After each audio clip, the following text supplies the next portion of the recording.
Welcome to State of the Auxiliary with Coach Quay, and I am Brandon Banks. We are going to come live each and every Sunday at 7 p.m.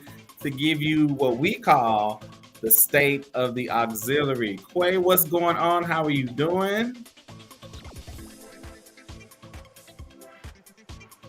Oh, you're on mute, Quay. I'm sorry. You're on mute.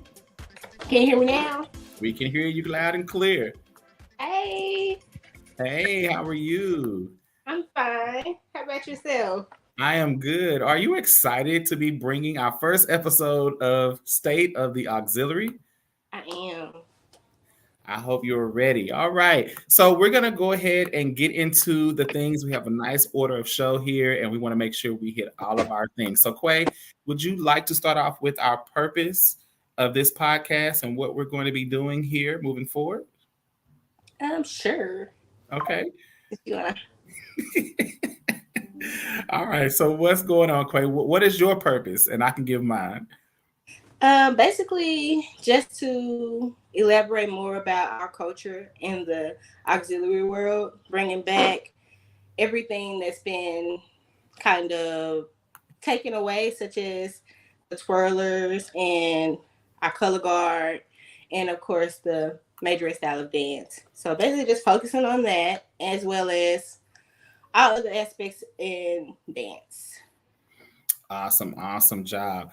All right. So with that being said, the State of the Auxiliary, to back up what Quay said, for me, the State of the Auxiliary is definitely exactly what she said. We want to start bringing those hard-hitting conversations, some of those uncomfortable conversations, some of the things that we don't get into much anymore. We're not here to necessarily review video and content, although we could do some of that. That's not necessarily our purpose. Our purpose is to talk with those in the field, those that are current and former, those who are here coaching, those are here who are teaching and making a way for all of these dancers to have, or twirlers or color guard to have a performance space, a safe space. But we also want to talk about the development of these areas, the lack of development of these areas, and some of the things that we see in the current day and time. So we'll be bringing you again State of the Auxiliary every Sunday, or just about every Sunday at 7 p.m. And this is episode 1. Each week we will hit different hard-hitting conversations. We'll definitely have guests.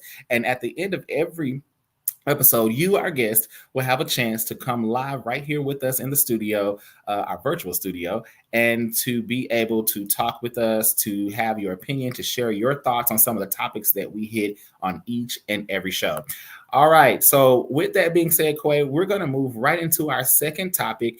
And we're going to talk about this little thing here. And it's not so little, it's becoming its own thing. But this thing here called, I'm sorry, wrong thing. Okay. We're going to talk about this little thing here we like to call passion and performance. Okay. Can you please tell us what is passion and performance and why did you start that brand? Yes.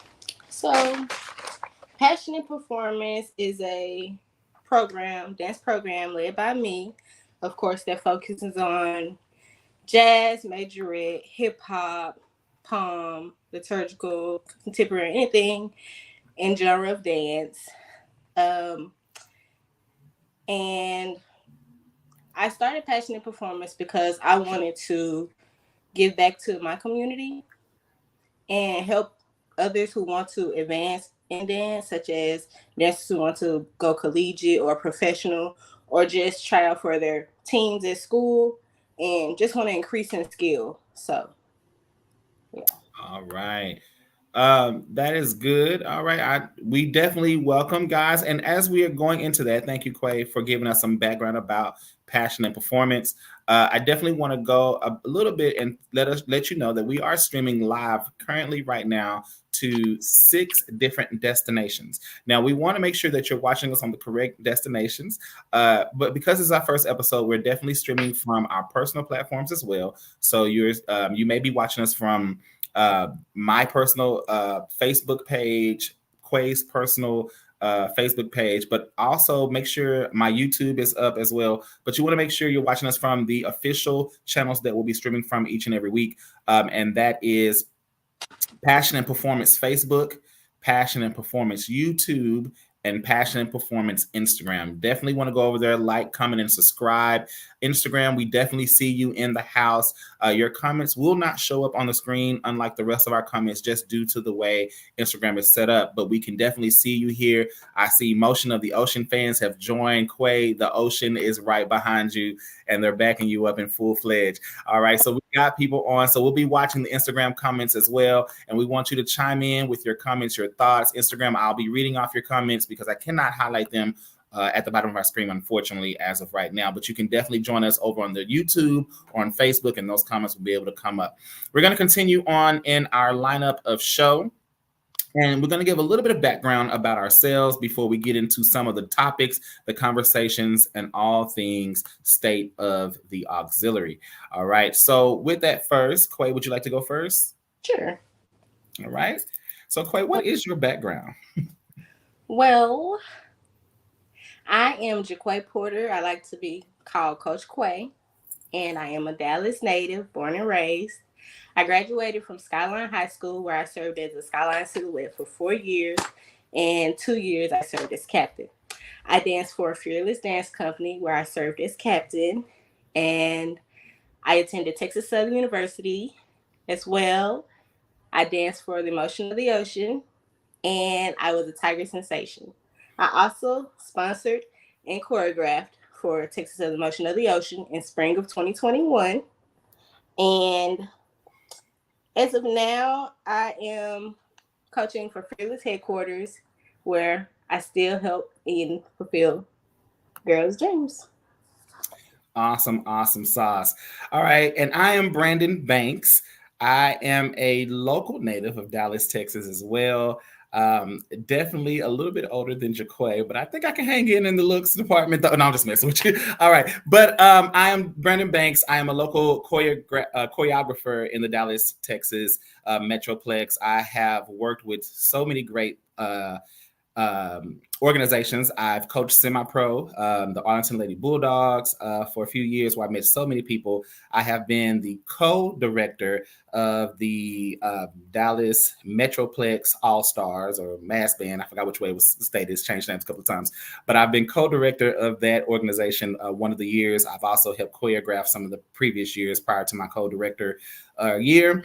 I was a former coach of Explosive Dance Company out of Dallas, Texas. I also was on the Bring It show as well. I have coached for the Dallas Dazzling Divas. I have coached for Townview Magnet High School, where I graduated from, a world-class high school.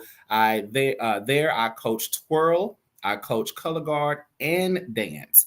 I also was the former director of the Sassy Sapphires of Wilma Hutchins High School here in Dallas, Texas, where I taught them how to dance, how to twirl, how to do color guard, as well as baby, we knocked that Jay said down. We booked, and we nucked to you. But okay, so that is a little bit of my background and some of the things I have going on here. All right, so we have now talked about our backgrounds, a little bit of some of the things we've done. We've both done professional work. We've done, things for artists. We've done a lot of stuff in our backdrop. So we definitely have a rich background to pull from and our knowledge of auxiliary as a whole. Recently, we both did a venture last year in conjunction with another person called Auxiliary the Collegiate Way. And we were the backbone behind that. It was brought to you under the brand of Passion and Performance. And we did that last summer of 2023. And we were able to work with 8 collegiate alumni or current dancers, twirlers, and color guards, where we were able to bring a camp to the Dallas, Texas Metroplex and really allow our kids to grow and see a lot of those styles up close and personal. And that was just a dream of ours, something that came from a conversation to something that came a reality like overnight. And so we are definitely proud of that, and we'll continue to see that. We'll be dropping information about that camp coming soon. But we're going to move on in our order of show so that we can continue our great topics and get into what the people came for. So let's talk about state of the auxiliary. Okay, this is just going to be me and Quay, and then we're going to bring on our special guest shortly in our show. So, state of the auxiliary, Quay. What is the state of our auxiliary? Because I feel like we have so much to say, and I know we can't say it all in one show. So you'll definitely have to keep chiming in to see what is the state of the auxiliary. But what is our state of the auxiliary in your opinion, Quay? So, state of the auxiliary is basically just to keep the motion going on about, like I said before, our culture and dance. So we want to keep those programs and platforms to, talk about it and what people are not talking about, bringing up, or the positive things about our culture, basically, and keeping our focus on our brand. So we just want to talk about those teams and individuals who have created roads for us and everything to get here to this point, as far as we are in major red world, or just not just major red dancing period, or twirlers, or our color guard, just keeping it all together, focusing on highlights of things that people don't talk about as much. So awesome sauce. I just wanted to give a little bit to Charlie the show. We have not gotten to that part of the show yet, but we are definitely going to allow you a chance to ask questions, come on. We can have that discussion. That's going to be more near the end of the show, where we'll actually let you come live with us in the studio, our virtual studio, and do that. I'll be putting the link out a little bit later, but definitely want to do it. But you can also put some things in the chat as we're talking about the conversations as well. But if you want to come live and share your viewpoints or any of the topics, that'll be done towards the back end of the show. So you haven't missed anything yet. We ain't got there. All right. So our state of the auxiliary, and thank you for joining, all of y'all. I see Tony joining, and thank you again, Charlie the show, for joining. We appreciate you for being here with us. Now, state of the auxiliary for me. So the state of the auxiliary, what this really came out to be and what we really thought about this topic is that we really are starting to see a lot of things happening. First off, we're seeing twirlers not be in a lot of programs or included or excluded in a lot of programs. Let's just call a thing a thing. Now, I don't know if y'all know me. I'm Brandon. I'm a straight chaser. I'm not going to sugarcoat. I'm going to say it the way it is. Twirlers are disappearing, and I don't know where they're going. Okay. Now in New Orleans, we know there is a plethora of twirlers. They twirl, they spin, and they do all the battles. And then what happens? Where they go? Okay. Color guard. We're seeing a lot of programs eliminate color guard. Now we've started seeing some college bringing them back, so that's good because hopefully a lot of high schools kind of follow directions of some of these collegiate programs. However, color guard are, they've been pushed to the back for years behind the band, unseen. They were kind of in my year and day of marching, they were the kind of girls that, were not able to be dancers. Mm-hmm. They didn't fit the uniform. Mm-hmm. And that's not necessarily the way that color guard is. Now we see a lot of collegiate dancers with color guard that look like they could be a dancer, color guard that look like they could be on the dance line. Whether they have the rhythm or not, or the skill, I don't know. But we are seeing a change in the color guard, and some for good, some we still need to get more eyes and attention on our color guard, or our flag team, as we call them in the HBCU world. Okay, so we definitely want to see that happen as well. So that's part of what we do. And then, of course, there's the dance line, which has become the favorite of most people. Okay, and the dance line has come by a storm. They have taken over all our videos, or the dance line. That's how you get your views. That's what we do. When I was growing up, we saw the band. And if you saw an image of the dance girl or a hand in the corner of the video, you was doing good. But we saw the band. In today's age, you see the girls and a bit of band. So it's definitely a different set of information and skills, and we definitely want to see what is the state of auxiliary. Now, that's not just talking about the band world. We're also talking about community dance lines and mainstream dance lines, okay, which we'll actually be tapping into some of that topic tonight.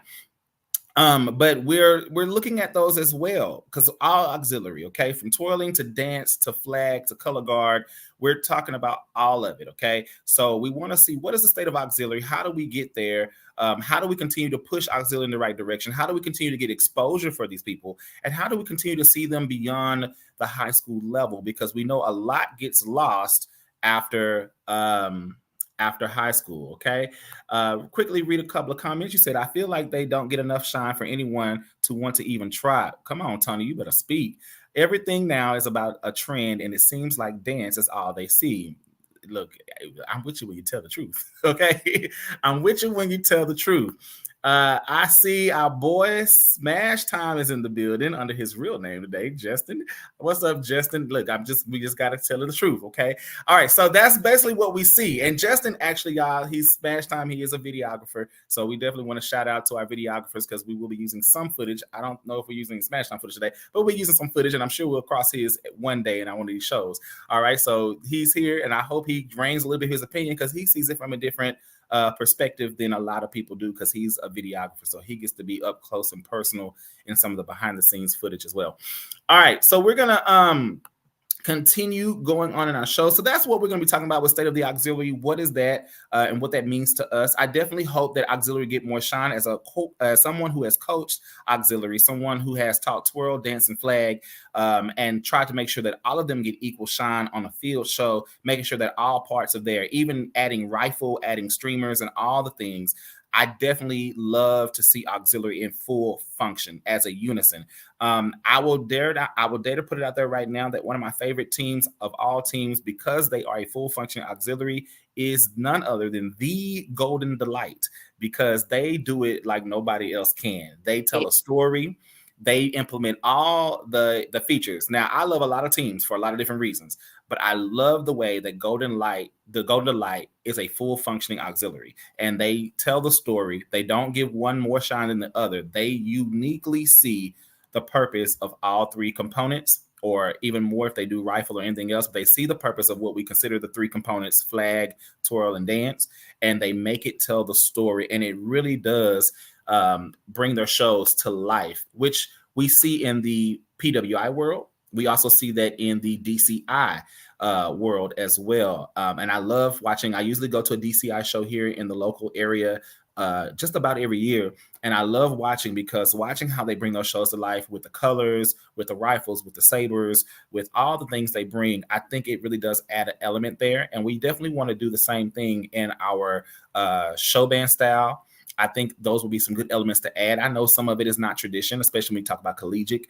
but I just feel like we miss so much in a show when we don't have certain elements. It changes the mood of a show. And I know you know what I'm talking about. Can you give an experience, Quay? Yes. I recently watched some videos of dancers. I mean, color guard with the flags, and comparing them from what we do and what they do more of dancing with their flags. And I think that that makes them different because I've never seen anyone dance with the flag like that. And then it's the way that they teach them. I know that from when we did our camp this past summer, last year, and we had Shamiria teaching with the flag, and the way that she was teaching them the techniques and how to hold the pose, I didn't think it took all of that. So I think that it's important to branch out and try different things, and look for different things and learn about other, the same thing but it's done differently. So I do agree. I do agree. And on our Instagram, Motion of the Ocean fans said Golden Delight is interesting. I hope that's a good interesting and not a bad one. Motion of the um, Ocean fans.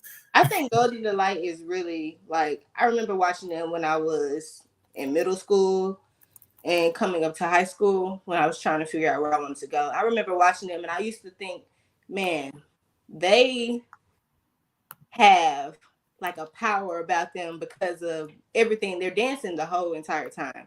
First off, they're moving the entire show. So I think that's different from one for a squad. Two, they're doing everything like you said. They're doing twirl, they're doing color guard, they're dancing, and I think that's what makes them unique about them because no one else does that.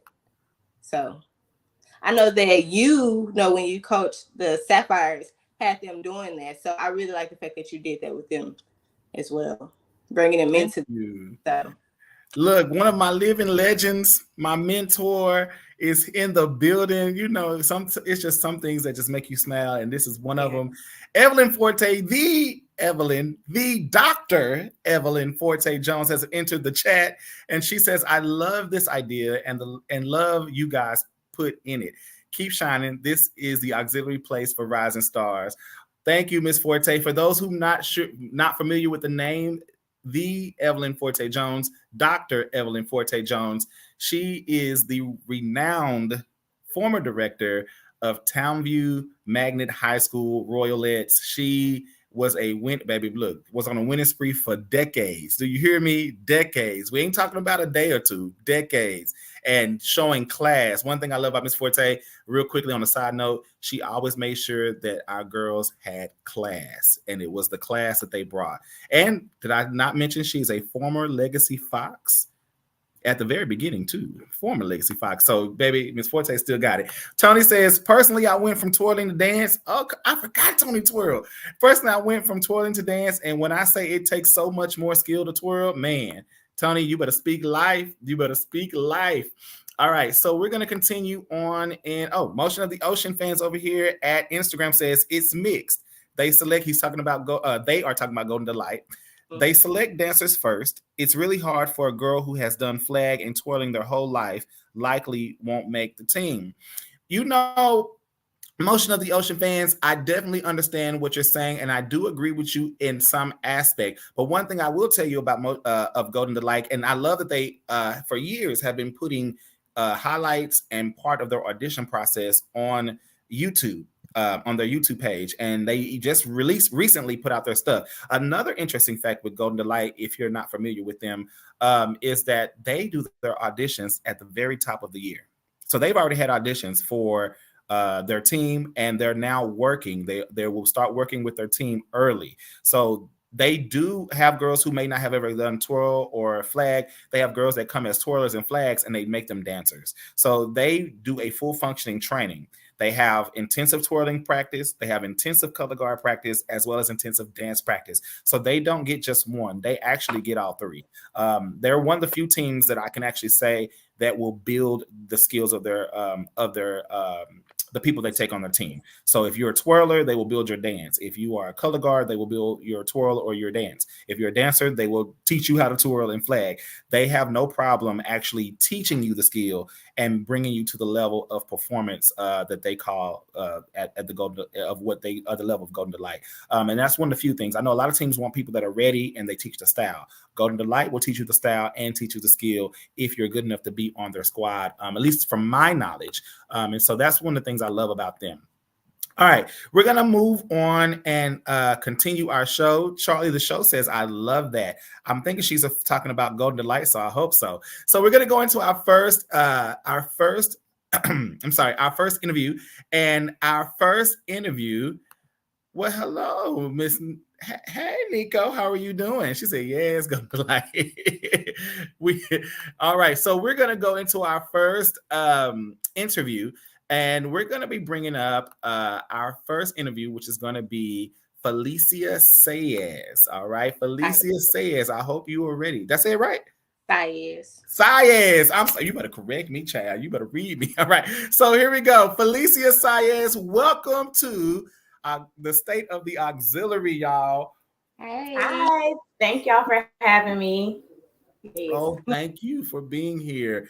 All right, we're going to go ahead and start off. So, Felicia, if you will introduce yourself, and then Quay is going to start off with some questions because she has more of an intimate relationship with you than I do. And then we're going to wrap up with some other generalized questions, and then we'll keep going on. Okay, I'm going to try to keep it short. I'm just going to do it in bullets because... Girl, list your resume. Right. My name is Felicia, and believe it or not, I started off in all-star cheer. I was not a dancer at first. Pretty stiff. So we had a gym back where I'm from, which is Palm Bluff, Arkansas. It was Cheer Challenge. So that's how I kind of got into this whole, dance cheer world. From there, I went to Tana's Dance Factory, which was also back home, Whitehall, Arkansas, and I took dance there. So I was a studio kid for a little while until I transitioned into cheer in high school, dance, in high school. And then I danced there my entire high school career.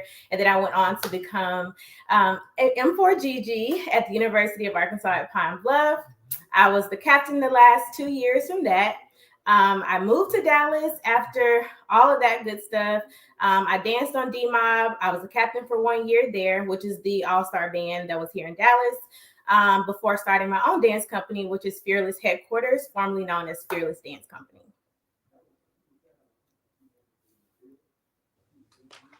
Yeah, that's where I came from, y'all. My girl. Okay, so can I ask you what made you want to start Fearless Dance Company? Yes, I get that question a lot, actually. To be honest with you, I was still in dance mode. Like when I moved to Dallas, I was 24. So I still wanted to dance. But after that, I didn't really feel like, I was like, what else can I do besides All-Star Band that'll keep me in dance mode? So that's how I got to Fearless. I really didn't know anybody, but I knew Quay because she was on the team. I didn't even understand how young she was because she was keeping up with the older girls. She was still in high school dancing, all that stuff. So I remember talking to her like, hey, I was thinking about maybe starting a dance company. I had 3 friends. It was 4 of us total. 3 friends that were here, Clint, myself, Kiera, and Shanika. Shanika was actually my high school coach. We all just kind of came together and decided to start Fearless. So, okay. Can you give me an example of what you think this is going to be more focused on about? What do you think State of the Auxiliary means to you? So, from what you have shared with me, I'll say that my overall thinking is just kind of bridging the gap, one, between mainstream and majorette, and then also shedding light on those auxiliaries that may have gotten, I don't want to say forgotten about, but sometimes it can seem that way. Like, you see SWAC, whatever their platform is on Instagram, they share a lot of dancers, but you don't see a lot of highlights for twirlers and flatline. But for me, they're the heart and soul of the band sometimes too, because they give that extra visual. So from what you've shared with me, I think it's just highlighting, making sure that we can bridge the gap between all of that. Okay, Brandon. All right, so I wanted to know, because you have such an extensive background, you said you came from cheer and then you got into dance, and of course making your way to being a collegiate dancer all the way to captain, and then coming back to do alumni dance. What are some of the struggles that you have, and what are some of the goals that developed from your struggles? I will say I think it's a lot of different things that I can speak on in terms of struggle, but I'll speak on just my most recent struggle. when you get older, you still have a passion and desire for dance, right? But you have to adjust. You have to adjust to what's being shared. You kind of have to pivot, and then you deal with your body changing. And like for me, I got married, I had a baby. So all of those things impact me. So for me, it's more so just trying to still be relevant, not feel like, oh, I'm too old to continue dancing. I should still be able to share my passion and do what, I love to do. But then it's almost like a thin line, because younger people kind of take the reins and you want them to, but it's just, it's a thin line between trying to balance still being relevant as a dancer, people understanding and respecting your background, and then, giving the go to the youngers. I can definitely relate to that. Being the older one of us three, I can definitely relate to that, because sometimes you feel as if you don't have anything left to give. And for those who don't know me, I was coaching all the way up to about 2021, and I had been coaching for about 15 plus years. And I stepped down from coaching 2021, and I've been asked for 3 years to become back to be a coach again, and I've declined for 3 years. And I've been retired because sometimes I don't feel like I know what else I can bring. The dance scene has changed drastically from my inception of coaching or doing choreography. And although I'm still able to keep up with the best of them and take some trophies home, I mean, let's say the hardware is heavy, but still, with all that being said, I do feel like sometimes it's like, man, I don't know if I'm in my league anymore. And it's not because it's about a trophy or even a performance. I enjoy growing and developing the kids or the students or whomever I'm working with so much, to the point that becomes the win for me. It's not about a trophy. It's not about a first place. I mean, yeah, it's nice if you get it. But like I've taught my kids probably the last few years of my coaching career that it's not about even winning the place. If we get house, we did our job. And that's what I was going for. I never was going for the trophy. If I got it, great. But it was about getting house. If I get a standing ovation, if you get your applause or your claps, then that's what would make me proud. So I definitely understand where you're coming from there. I want to ask you another question. Tell me about a time when you didn't listen to what someone said in any of your history as a performer. What was the repercussions, and how did that direct you in your coaching career? So I always felt like I was a team player. So I will say I had one experience as a co-captain. I had a captain when I was at UAPB, and she and I didn't really get along, right? I remember her telling me in practice, like, I'm gonna move you all the way to the back, because where UAPB is kind of set up, your fans can come and stand in front of you and they can cheer you on. She didn't like that, people would say Felicia or, another team member's name. So she was like, I'm gonna move you all the way to the back. And I was like, well, wherever I am, I'm going to kill it. I could be in the back, behind the flag line, in front of the drum majors. I'm going to dance and do what I love to do. So I remember there was a game coming up, and I feel like I'm trying to remember what all happened. I know it was the big thing, but I feel like she wanted us to, I can't even remember all what it was, but I didn't listen. Okay. But I don't feel like it was about her and me. It was more so like, I'm not gonna let anyone dim my light. I know what I work for. I know what I know what I do. So I'm just gonna go with that. I don't know if that was the right move to make. But as a coach now, I try to instill in the girls to think about when they get on the collegiate level, right? It's a business in a sense. You have to respect your authority. You have to respect the director. You have to respect the band director as well. So it's more so about putting your ego to the side. And I had to learn that when I was, a team member. More so like just keep your eye on the prize. You want to be a dancer. The way to do that is to listen to authority. And I just train the girls like that. You said something right there really important. I just want to interject, and I'm gonna let Quay ask her next question. I think what you said was very important, that you were a co-captain and your captain and you didn't get along now, or at least at the time. That's major, because a lot of times, especially coming from also a community dance background as well, or even from coaching high school, you see people go for the title, and they think the title, especially when you get head captain, that you reign supreme, that you have no wrong, and that nobody can tell you anything. But it's not. And to have a unit where leadership, you have a conflicting part in leadership, that becomes a whole nother situation as well. And so even to see that happen on the collegiate level, where people don't know the behind the scenes part, especially in today's time where YouTube reigns supreme and we see everything almost instantly or within seconds of it happening. Okay. Yeah. And God, thank you, during my time of marching and stuff, baby, it took you a couple of days to get a video and it was grainy. Okay.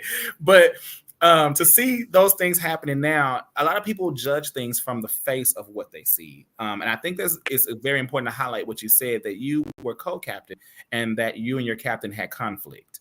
And we wouldn't see that from the audience perspective, but people would see that, and the fact that you would be moved to the back, I think that's very interesting. But I do like how you took the perspective, because I teach my dancers this when I was coaching as well, that it doesn't matter where you are, the spotlight is where you are. And if you dance as if the spotlight is shining on you at all times, baby, I could be in the trombone section, and guess what? I'm still gonna dance down. Okay. And that's the part, or twirl or color guard or whatever. So I wanted to highlight that, because that's key. That is key to everything. Thank you, Shell Wade. She said this is a great topic. Come on, Shell. Thank you. All right. Quay, next question. So how do you feel? I know today, like he was saying, that it's different versus for social media purposes, right? So how do you think, what do you think it takes to build a dancer to be confident in themselves and not compare themselves to individuals who are on social media and they come from different backgrounds, but you're giving them everything that you can as a coach and an instructor? And how do you feel that, affects a dancer? How do you build a dancer to get out of that mindset? So one of the mottos that I tell the girls, you win trophies when you are in the studio. The way that you practice, the way that you prepare, the way that you train, that's going to be the telltale sign of you being a winner or a star or the, top dancer out there in the world. That's not really my focus. Like I feel like, social media plays a big part in, marketing and all that good stuff. But to say that I'm a trained dancer, so when I go out on the floor, I don't have sickle feet. I'm doing the technique properly. I don't look like I just learned this from YouTube at home by myself without someone training me. I think that's the most important thing. And I think sometimes we can lose sight of that by just trying to be popular. Whatever gets the most likes, whatever. I want to be a trained dancer. I want people to respect me for my talent and my development.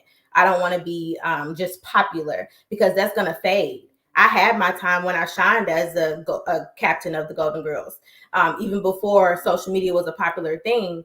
But I still kind of have a legacy that follows me. Every year I'm called to judge the auditions. That to me matters more than anything. So I want to develop a dancer, one, to have confidence in themselves, two, to understand that you have to consistently train as a dancer, regardless of how old you are. Classes are always needed. Three, yes, you can look at your competition. I study my competition all the time. That's how I get prepared. But that's not my focus. I'm not trying to be like someone else. You have to dare to be different. I feel like Fearless is very different in terms of majorette community. We don't do the same things that other people do. So that's what I'm instilling in them. Be confident in what you do. Be confident in what you bring to the table, and you're going to always shine. That's really good. My last question for you, excuse me. My last question for you is this: being a former collegiate dancer and captain, what are your thoughts on the current state of collegiate dance today? So I think I probably have a different perspective, just because I think that majorette or HBCU style dance is not respected when it comes to mainstream. And I struggle with this, and I struggle with this, and I struggle with this, because to us, it's our culture. It's who we are. It makes it just makes us who we are, right? But if you watch different regional competitions, mainstream side, and you notice that little by little, they're taking our different things like the death drops, the kip ups, the V layouts, all of them are embedded within their routines and they're winning, but they still don't give us the platform to be respected. I think that's where we are kind of like well below where we should be. And it also kind of combines with us not being a unified front. Once we become that, and we say every SWAC team, every dance line should be respected. Until we become that and start standing unified like they are, we're going to always be below. So that's why I say the state of where we are in terms of our style of dance is not, it's not where it should be. And until we have people who are mature to say, hey, I may have wronged you in the past. I'm mature now. I've grown. Let's stand together and make this a respectful thing instead of letting people take what we know we do the best and win trophies with it. We can all do the same thing, but we are not there yet. So I think the state of where we are is just kind of, it's a little gray. I definitely agree with that, because I do feel like even in the community dance world, I feel like it's best when we come together versus us being against each other. We all have the same common goal. So it's no way that we can't come together. But then again, like you said, we don't have those individuals who think the same and feel like it is all about just getting a trophy versus, okay, let's come together and make the purpose even bigger than what it is, because it's bigger than originally. So I definitely agree with that. All right. So we had a couple of comments. I just want to read them in case somebody didn't get a chance to read over them. Tony said, as we as dancers are leaders say that we are building them up, but the whole crab concept breaks you down and it's designed to make you feel less than. It's super toxic. And then Shell Wade said, great question, B. Yes, they take our style little by little. It happens with marching band and step as well. Yep. So we definitely have people agreeing with us over on our Facebook as well. We still have a lot of people on Instagram. Comments not coming in as quick, but they're there. Oh, here's one more comment. Felicia Sims, absolutely. Mainstream is definitely picking and choosing from the HBCU dance culture. That's why we need to still teach our legacies and skills in ballet, jazz, tap, and etc. 100%. Yeah, I definitely agree. All righty. Quay, any other questions for Miss Fee before we drop her down for a few seconds while we start our second interview? No. Do you have any questions for us? No, I just want to say, first of all, thank you guys for, respecting my background and asking me to come on. I really respect you guys, all your background, and I'm just happy to be here. So thank you so much. Thank you. Miss Fee is not done with this yet, I don't think. We're going to come back for a roundtable discussion, a panel discussion after our interviews, and we're going to really get into some of these topics that we have lined up today. I'm not going to tell you what they are, but let's just say we're going to get into some things. Okay. All right. Here we go. So thank you, Fee. We're going to drop you down. All right. Our next interviewee is coming, and her name is Nico Sloan, or Pretty Brown Eyes Sloan, as she likes to be called, or Pretty Brown Sloan. And Nico is going to be coming to us. She's coming from a plethora of backgrounds. Her main background would definitely be from the community dance team area. She's a leader of another community dance team, and she's going to come and talk with us about her experiences, some of her backdrops, and her ideas on the state of the auxiliary from her retrospect. So without further ado, we would like to welcome to the stage Coach Nico. Hey, y'all. Hey. Can y'all hear me? Hey, Nico. Hey. Can y'all hear me? We hear you fine. Yes, ma'am. Okay, I'm so happy to be here. Hey, y'all. Hey, Tony. Hey, Quay. Hey, Brandon. Hey, P. Hey, y'all. Okay, I'm sorry. Go ahead. Sorry. Hey. All right, so we're gonna get started. Nico, first things first. Let's let the world know a little bit about you, your backdrop, and your resume as it pertains to anything dance, color guard, or twirl related. Okay. So first off, I grew up in the cheerleading world. And as I got to high school, I started exploring other options. I was a color guard my sophomore year in high school, and then from there, I full time transitioned as a dancer. I have a lot of experience in all different parts of this dance world community. I'm known for dancing in the all-star world. Well, not known, like I'm popular, but like I came from the all-star world. When I say all-star, I mean marching band all-star.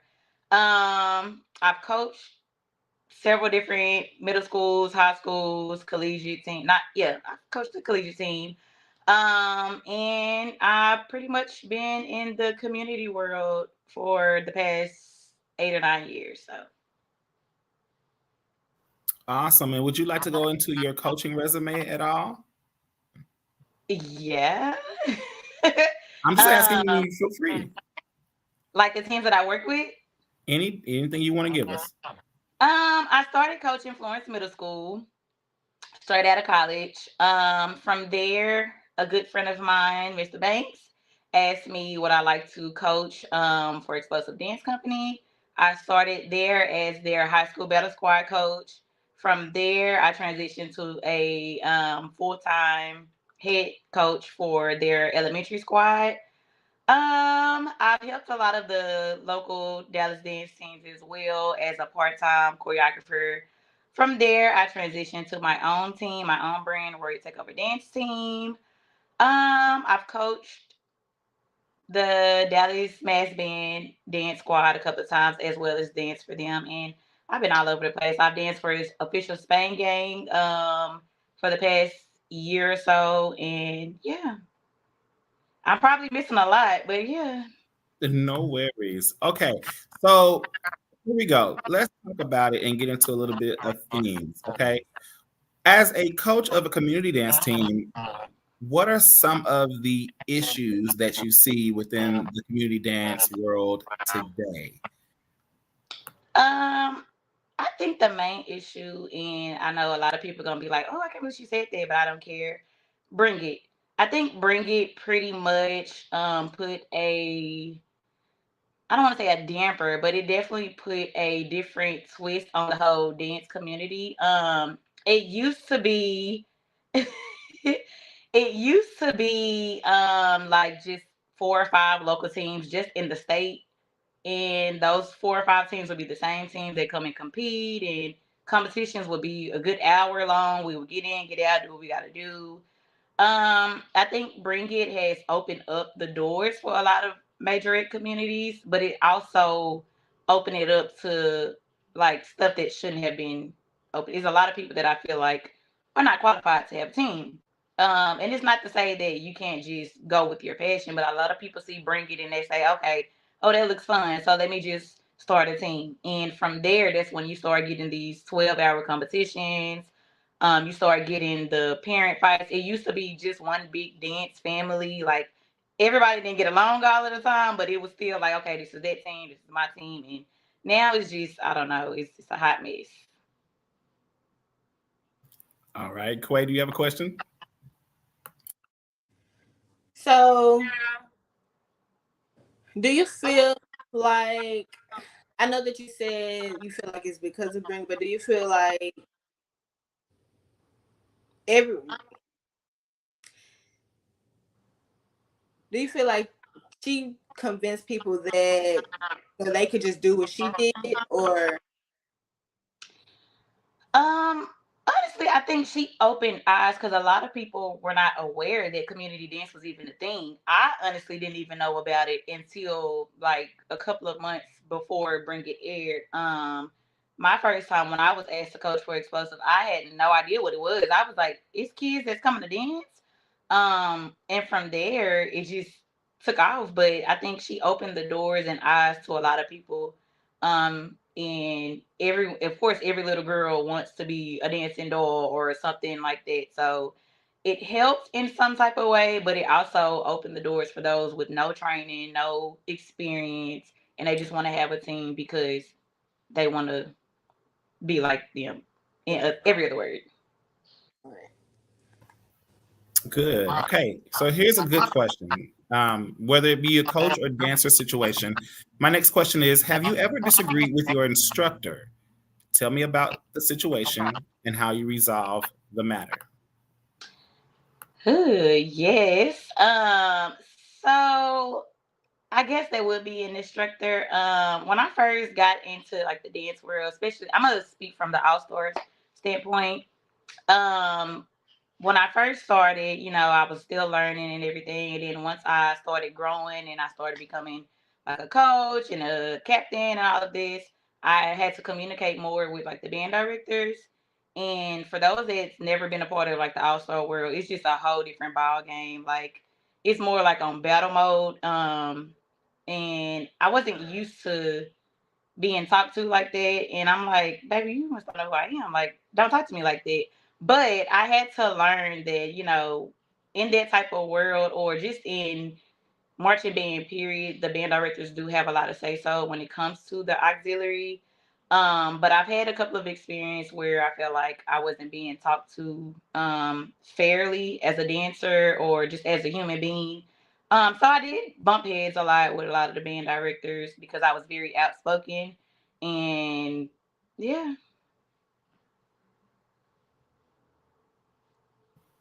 All right, Quay, do you have another question?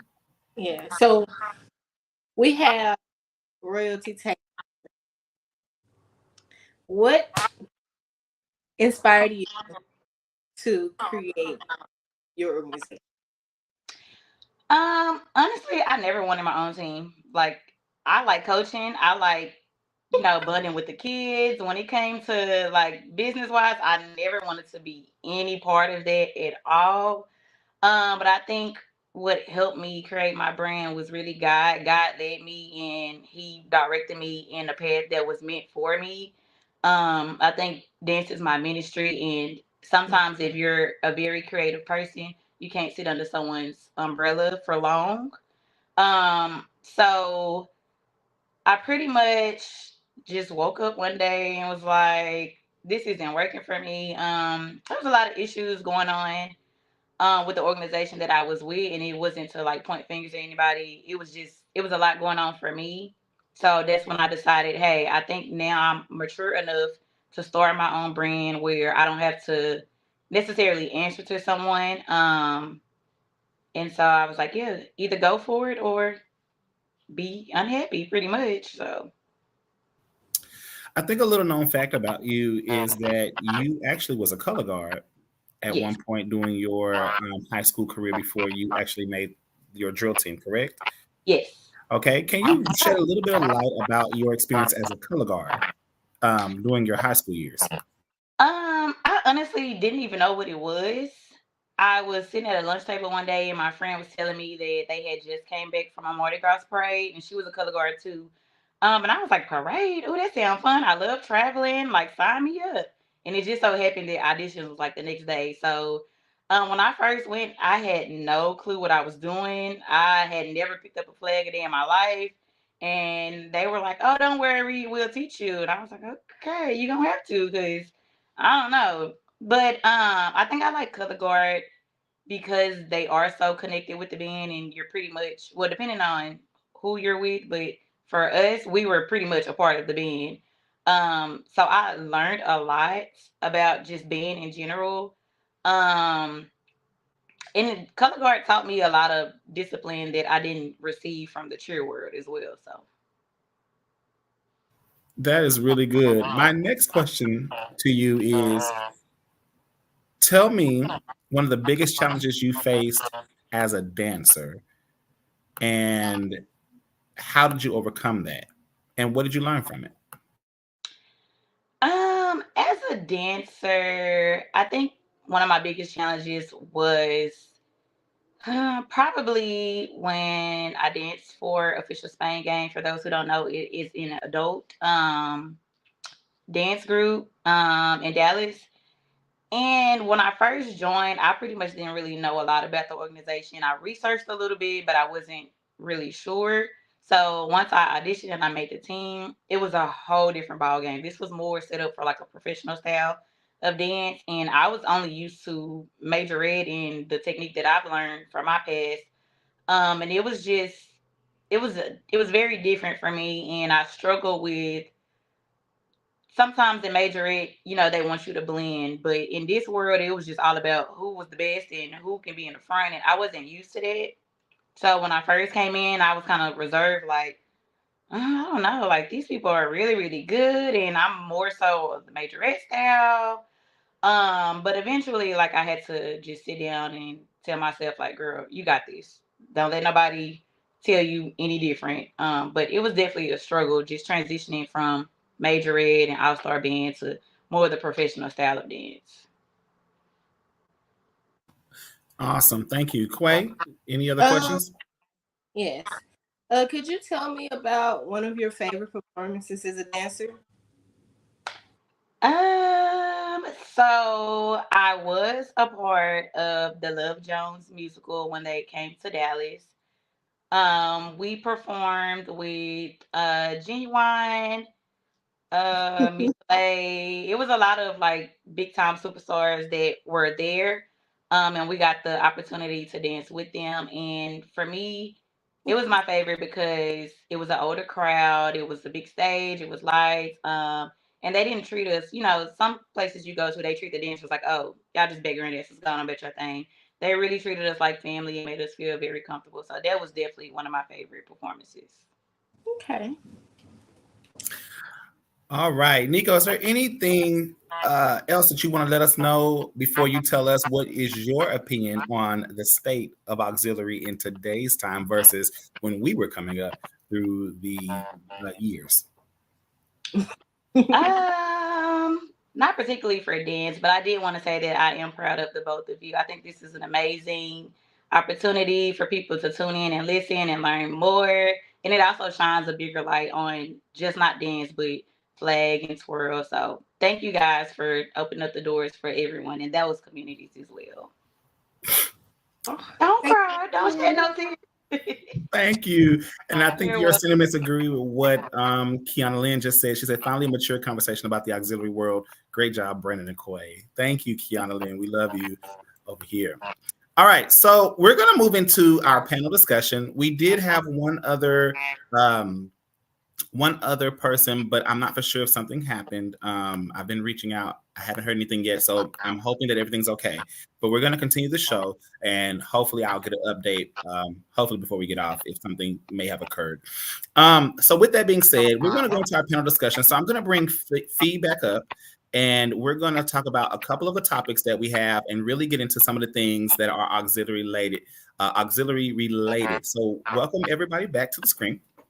And we have a couple of things on our agenda that we wanted to talk about today. So our first topic for our panel discussion, we want to go into Mardi Gras. Mardi Gras just happened, so it's definitely going to be a hot topic trending right now. And so we have a couple of different little clips that we're going to do. There are complete videos out there. We're not going to watch the entire video, y'all, but we definitely want to bring up a little clip here and there. So for any videographer that I use, Smash Time, Killer Kev, MF Cool, and anybody else I use that I may not have named, thank you for your media presence. Thank you for what you do to the HBCU culture. Thank you for all that you do. And I hope that you don't strike us for using your material. But we're only going to use a couple of seconds, but okay? So we're going to keep it going. All right. So our first little video, I'm going to get it queued up here. We're going to start with some of what we see in Mardi Gras. Some of what the main things we see are the battles that take place. We know the high school battle, the famous Under the Bridge with the band. We know that Mardi Gras is band culture, band life, band everything. And so we definitely know that colleges, high schools alike go down there, they battle, they march in these parades that are forever long, day after day, days back to back. And so I know that is an experience within itself where the band culture probably gets as much shine as it ever going to get within a year. I believe it comes through Mardi Gras just about. We get lots of media content, but then we also get a lot of things that we see that we like and we don't like. And so I'm going to play this first clip. It's a battle between two colleges, Talladega and UAPB. And we're going to just look, we're focusing mainly The videos focus mainly on the dancers, which we know now that's what media teams do.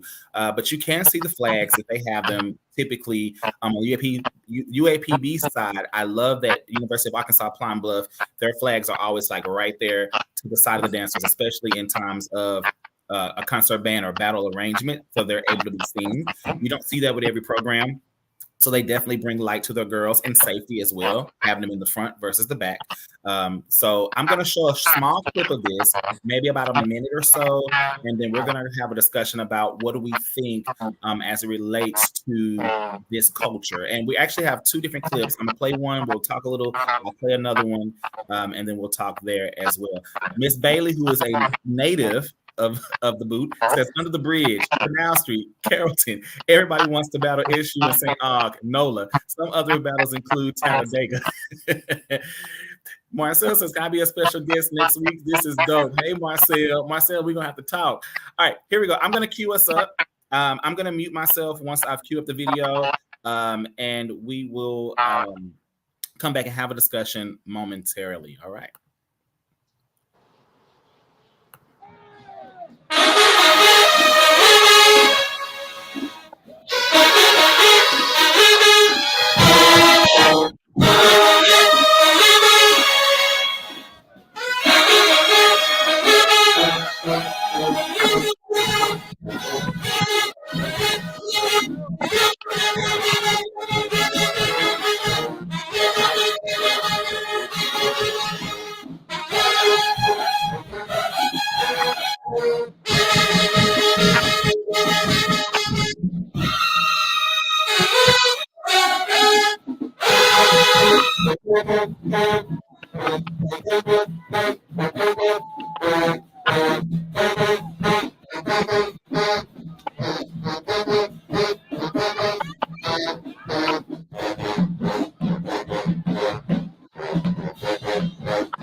Any painter can paint, but only CertaPro paint. That was a quick clip from our from Talladega, and I'm gonna quickly show just a short clip of the Golden Girls, UAPB M4 Golden Girls, and then we'll come back and have the discussion. Give me just a second. I'm sorry, I just didn't want that ad to play. Here we go. Getting back into the thick of it.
This is University of Arkansas Pine Bluff right here, for those who are unfamiliar.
All right, so we're going to stop that clip, and I want to bring a couple of things up to light first about what we just saw.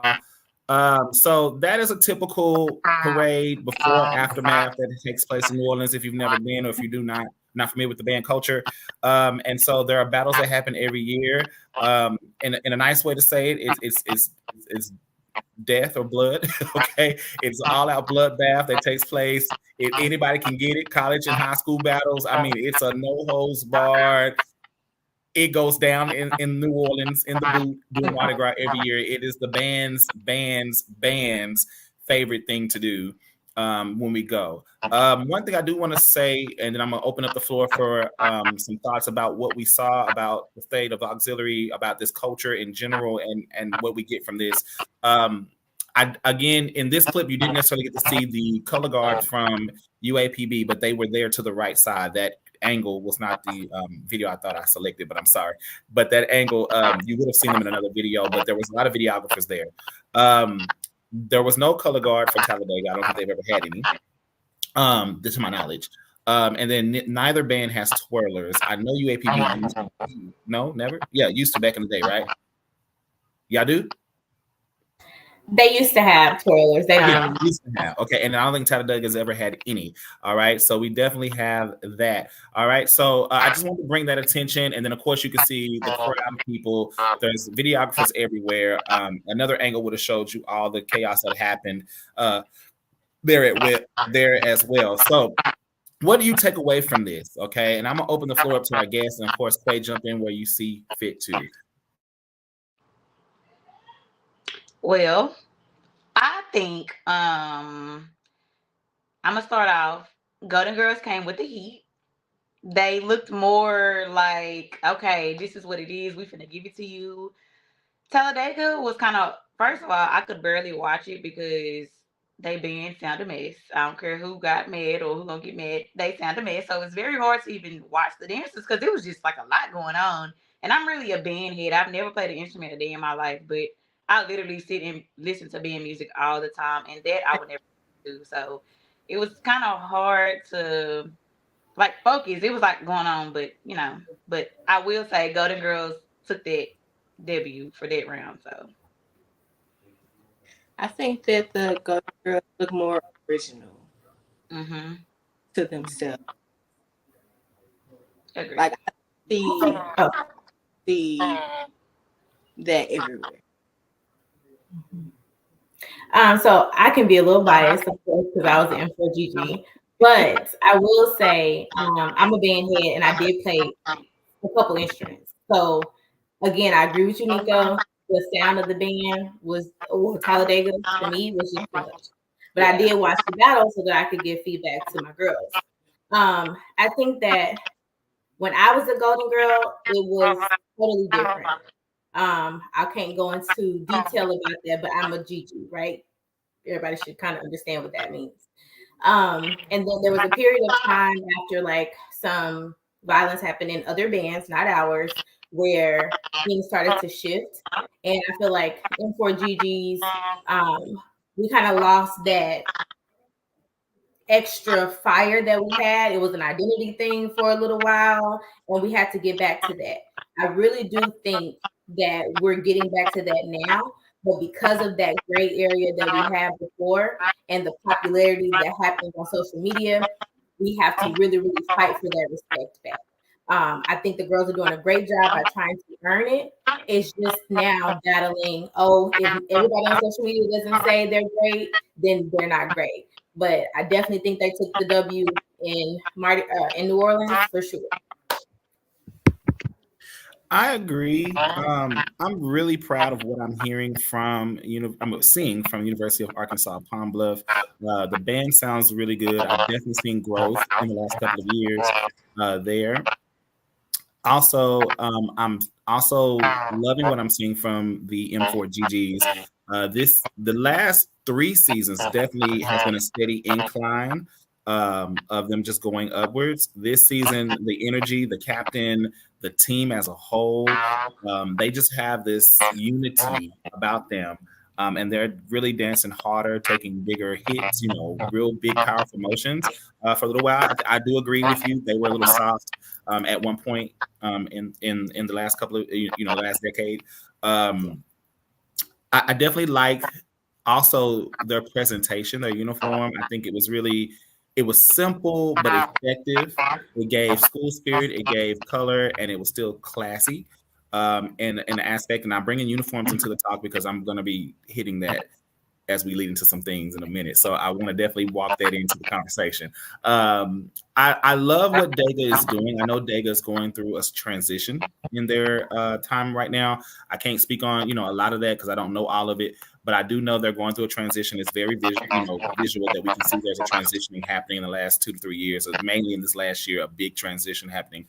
I think Dega's going through an identity crisis in this season. To know who they are. At one point, they bucked a lot when we first got introduced to them. At another point, they were really soft. Yeah. And now they're kind of a combination of both. I'm not for sure if they're for sure who they are. And that's not to throw any shade or anything like that. So no disrespect to the Dega Diamonds. I think they're a beautiful uniform. Their uniform game is always amazing. Now let's just talk about it. Love their uniform game. They have some of the best uniforms. I definitely believe in the swag. And I'm going to give credit where credit is due. I think because of the shift that they're going through, I definitely would love to see them kind of find their way back to whatever roots they had. Mainly about 4 to 5 years ago. I think they were headed the right direction about 5 years ago. What I'm seeing now is not bad. It's just not what I'm used to. And I think that's something to talk about. I think that's definitely something to see. One of the things I wanted to bring y'all back to the roundtable about on this one is too, because this is kind of like what like Sherry Slaughter said, Bloody Sunday. What do we think about that whole intensive in your face audience, crowd, videographers?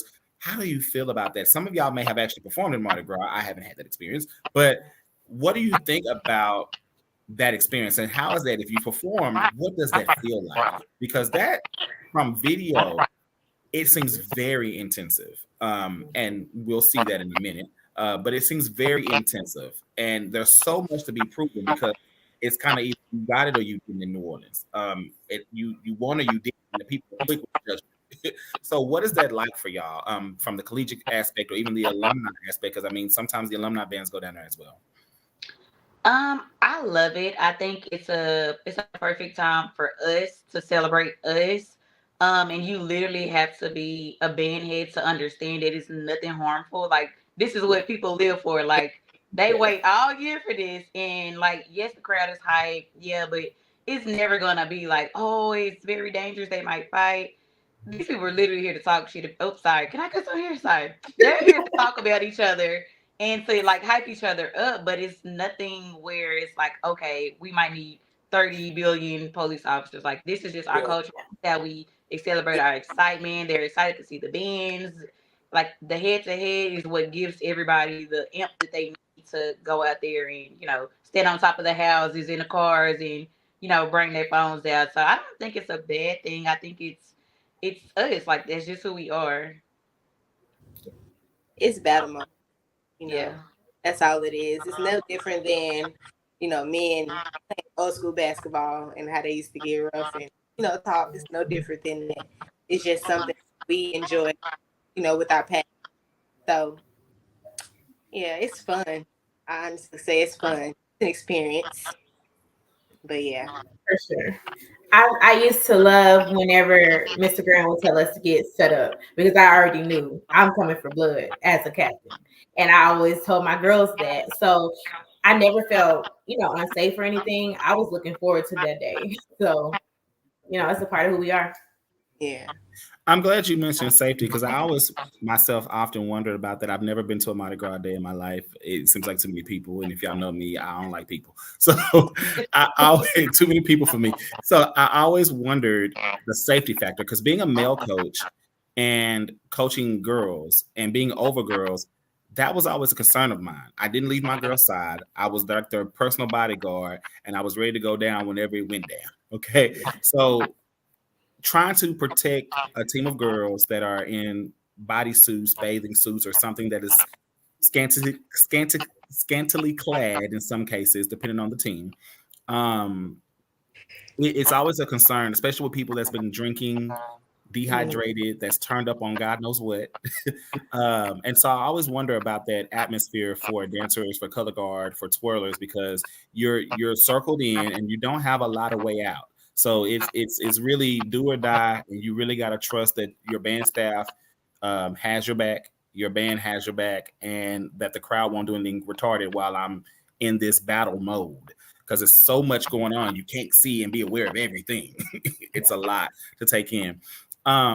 Real quick, I'm gonna show this next clip, and then we'll continue the conversation. This next clip is going to be Dega Diamonds versus the Golden Girls of Alcorn. I'm sorry, I'm saying it wrong. Alcorn. And so I want to show this real quick because this is a really good battle because of the varying styles. And so I really think this really shows a difference and a preference depending on who you are. Real quick, I want to hit these comments while they're popping in because they're coming in fast. Yes, I live for the Human Jukebox Parade season. I'm a band head, didn't play an instrument, but I love the band. Of course, Shell Wade said, I bet the adrenaline is super fast. Sherry came back and said, I was on the flag team in high school. Come on, flag team. It's the flag team for me. Dega has been emerging on the scene more often these days, and they often try to go up against most SWAC schools. Not the best, but they're on their way. Okay, I like that you said not the best, but she's an issue girl, so we know why. Let's go be Mardi Gras 2025. I'm not here for the people or the drunks. Alicia Bailey, I agree. Okay. Here we go. This next clip is going to be Alcorn versus, I'm going to show one clip of each, and then we'll come back to the conversation because I think there's a conversation to be had here. All right, here we go. Bam. And here we go. Alcorn Golden Girls. GG's.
And action.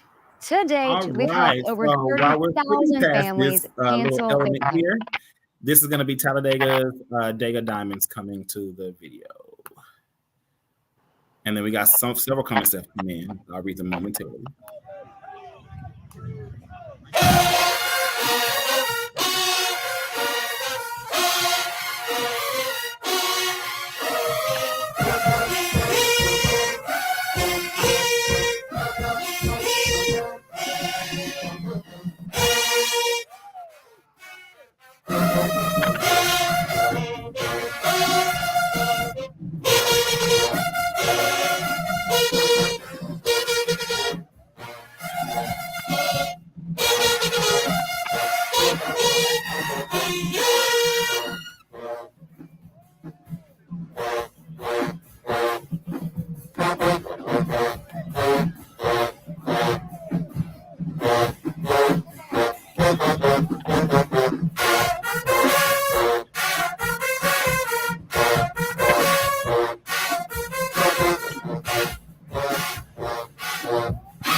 All right. So I want Fee to open up this one only because of something that she said in her original statement in her interview.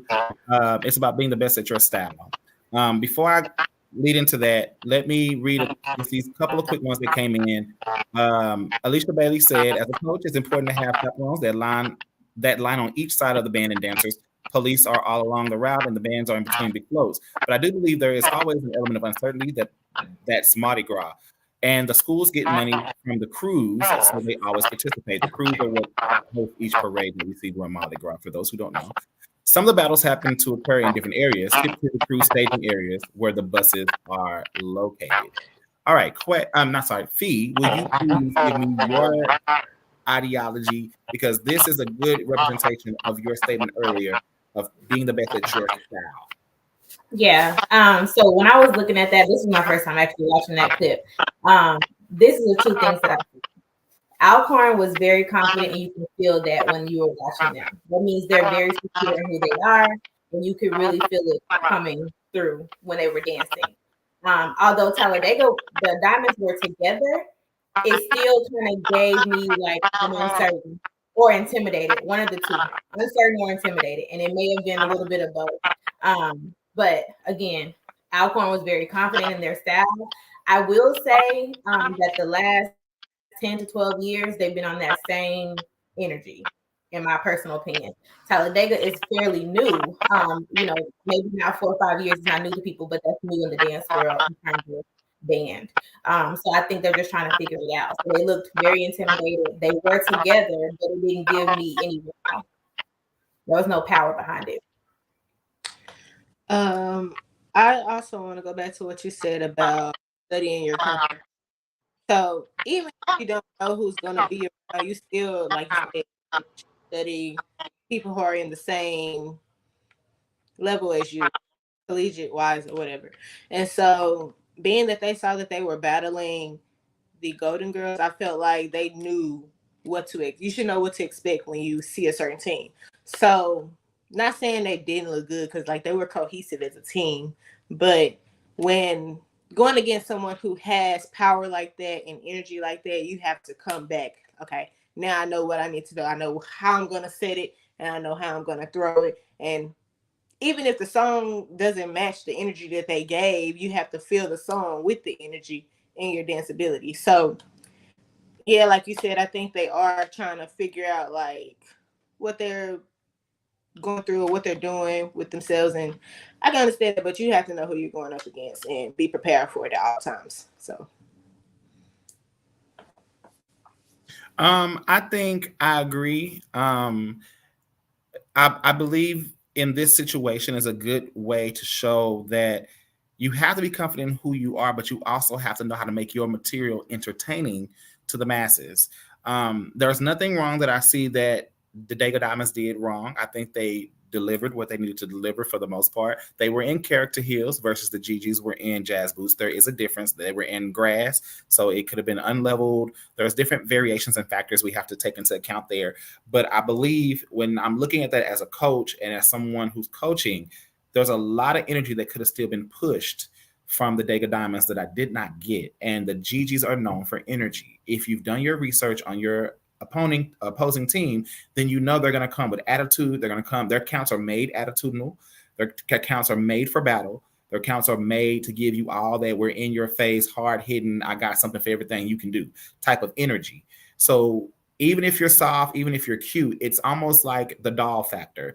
The dolls are good at being the dolls. They don't try to be outside of their element of range, but the dolls are going to always deliver to you what doll does. And because they're so good at delivering doll so consistently, for the most part, then you're not going to get any wavering out of them. They're not scared to go against the hard hitting because the dolls know I'm going to and they're going to always get that energy, and and the people who love the softness of the dolls, the ladylike of the dolls, they're going to continue to see what they want to see. And I think with the Dega Diamonds, and if we would watch more clips, you can still see their style, having a little more versatility. But with that still being said, I still think they did not push themselves in this battle. It was kind of like they were there and we just have to dance because the band is playing.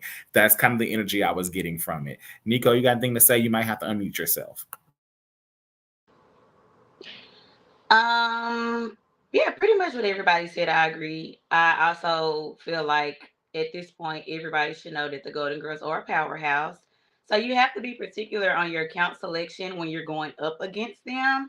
And there's nothing wrong with the counts that they were throwing, but at the same time, like I think Golden Girls went first, didn't they? Um, you just have to push a little bit more when you're going against someone of that power coming at you from across the field. Yeah, they had on character heels but at this point, like no one really cares. I'm just being honest. You got to do whatever you got to do in your little character heels and show up. And I feel like the video that we saw previous, they were more confident battling the UAPB Golden Girls versus Alcorn. With this one, it's like they dropped the ball. You can tell that they were very intimidated. And as a collegiate line, I feel like they should have just pushed more. And I just hope they eventually find a style that's for them. And I feel like that would definitely make them more confident. Like, hey, nobody doing this but us. Y'all know when y'all see this style, this is us. But I definitely think that they're going somewhere.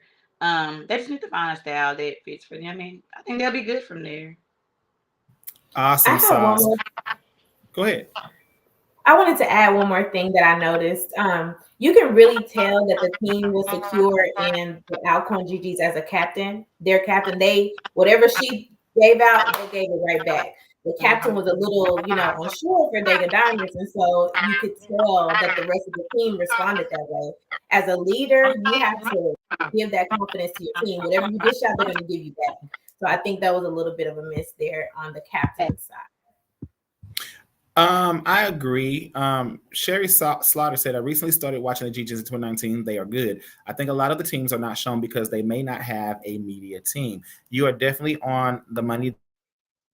A lot of teams are still getting into the media. I can say, honestly, Motion of the Ocean. They've always been a great team stylistically wise through the years. They didn't have a big media team. And so because they didn't have the media presence, people didn't understand their style or know about them. But now they have that media presence and everybody's thinking they're the new girls on the block. Baby, this was Motion. Motion's been given. They just are now getting the attention that some of your faves have had all along. So media has definitely changed. Sherry Slaughter, I want to witness this just once. Okay. And she said, you're right. Not everybody have yeah, you're right. Yeah. Don't have a Garrett. You're right. Also, what I want to say real quick, and then I have another quick clip, and I mean, very quick clip, because we're going to show a different element of these type of battles. I also think what I'm also seeing here is you got to know your material. Okay. Yeah. It's going to hit you with some hard hitting material. You have to know what's in your arsenal. That's a good response to that. as a coach, as a director, as a captain, whatever, whoever's teaching the material, you have to know how to teach the material so that if somebody hits you with a bop, bop, bow, you got to bang, bang, bang. You got to know what you have in your arsenal, in your book, that's going to respond to that in the same way so that you're talking through dance. And I teach that as a coach, that dance is a conversation. And so when you whip your head at me, oh, you gonna check me? Well, I'm a you, okay? It's the conversation through your body. And you have to be able to have that conversation through your body. Okay. Anybody else? I did want to say shout out to Dega Diamond's captain. She did know her music. I will say that she hit it as soon as the music came. She knew the parts. I just wish she would have pieced like a better count selection with that music. Start off with the gate swinging, and then there your team will follow up, and the rest will be history. I agree. All right, I'm gonna quickly move to this video. It's about 30 seconds long or so. This is gonna be a different style of the same battles doing Mardi Gras, but this is coming from the high school element of the battles. All right, so quickly, here we go.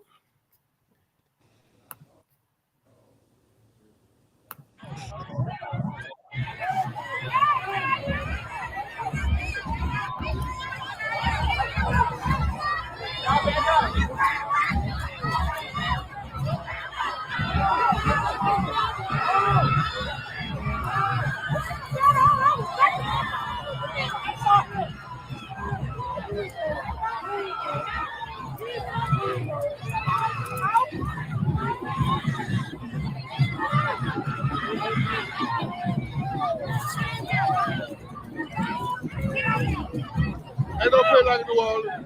Ain't no place like New Orleans. Ain't no place like New Orleans.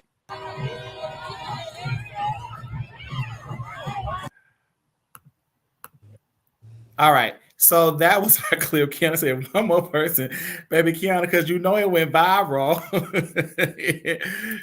She said, I don't see the point of this battle. Okay. So guys, for those who don't know, real quick, and I wanted to show this for the purpose of, we're talking about state of the auxiliary, so we got to see it from all angles. And so with this being said,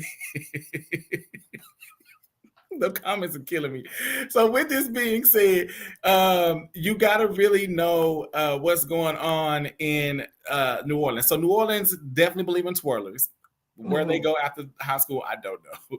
But they believe in them. They have big teams. They twirl 2 batons, and they will battle you with those batons, okay? They are serious about the batons. And they got the little kickers on their shoes, baby. It's very traditional. This is something that is rooted in the deep elements of band in from New Orleans, or a lot of the Louisiana bands particularly. So with that being said, this is not uncommon to see doing a Mardi Gras parade or doing any battle in New Orleans. Their twirlers are just as actively battling as their dancers and any drum majors and drum lines or anything. And if more so in New Orleans, it's a bigger thing there.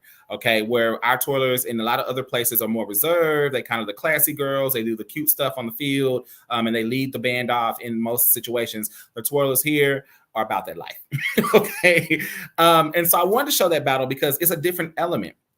Starting off the conversation, and then of course jump in where you see the fit, where you see need to. I don't like it. I'm not gonna bite my tongue. I don't like it, not because of what they're doing, well, not because of the twirling or the battle intents. I think that's cute in its form. I think it goes overboard. I think there is a fine line of battle and street brawl, and it takes the wrong movement from a battle to become a street brawl. And as a coach, as someone who has kids, someone who invests in kids, I think we have to definitely be careful about things like this. And even when the coach walked in and was trying to move them back or do whatever she was trying to do, baby, first off, I'm not moving with no baton swinging in the air like that. Okay, because I'm not gonna get bopped and whopped on my head. 2, you got to be careful, and you got to set those standards for your kids. If we're gonna battle, we're gonna get there. It's nothing wrong with getting people, getting close, but with apparatus, as we call them, in your hand, that can become a weapon of mass destruction real fast, especially if the wrong movement is made. And so, nothing wrong with the battle. I know that's a thing in New Orleans, the twirl and spin, spin, spin, shake your hips, and we're going to spin, spin, spin, and toss it and do all the things. And it's cute.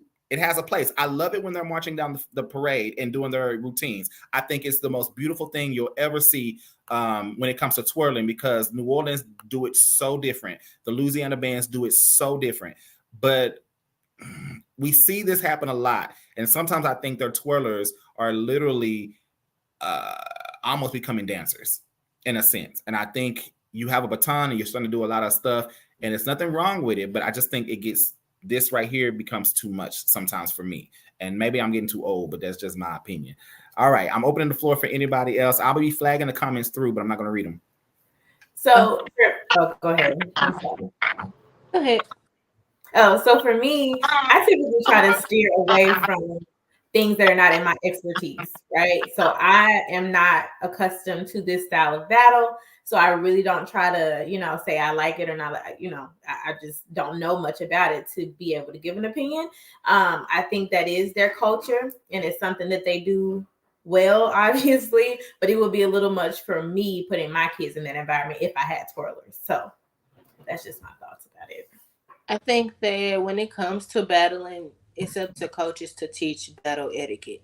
So, for example, to avoid things escalating, say if they did hit them with the baton, don't allow your kids to get close, Like, it's a way to do things. It's just like, it's no different than when in community dance, we can't cross a line, when they're battling. Just same thing. Like, just know when to do certain things and step back. And sometimes it's okay. It's not, doesn't mean that you're losing, but you're just trying to diffuse the situation. So. Yeah, pretty much like Fee said, I don't have any twirling experience. I know what it looks like, Texas style.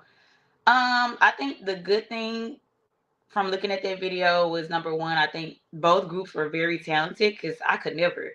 So I think they were very talented at what they were doing.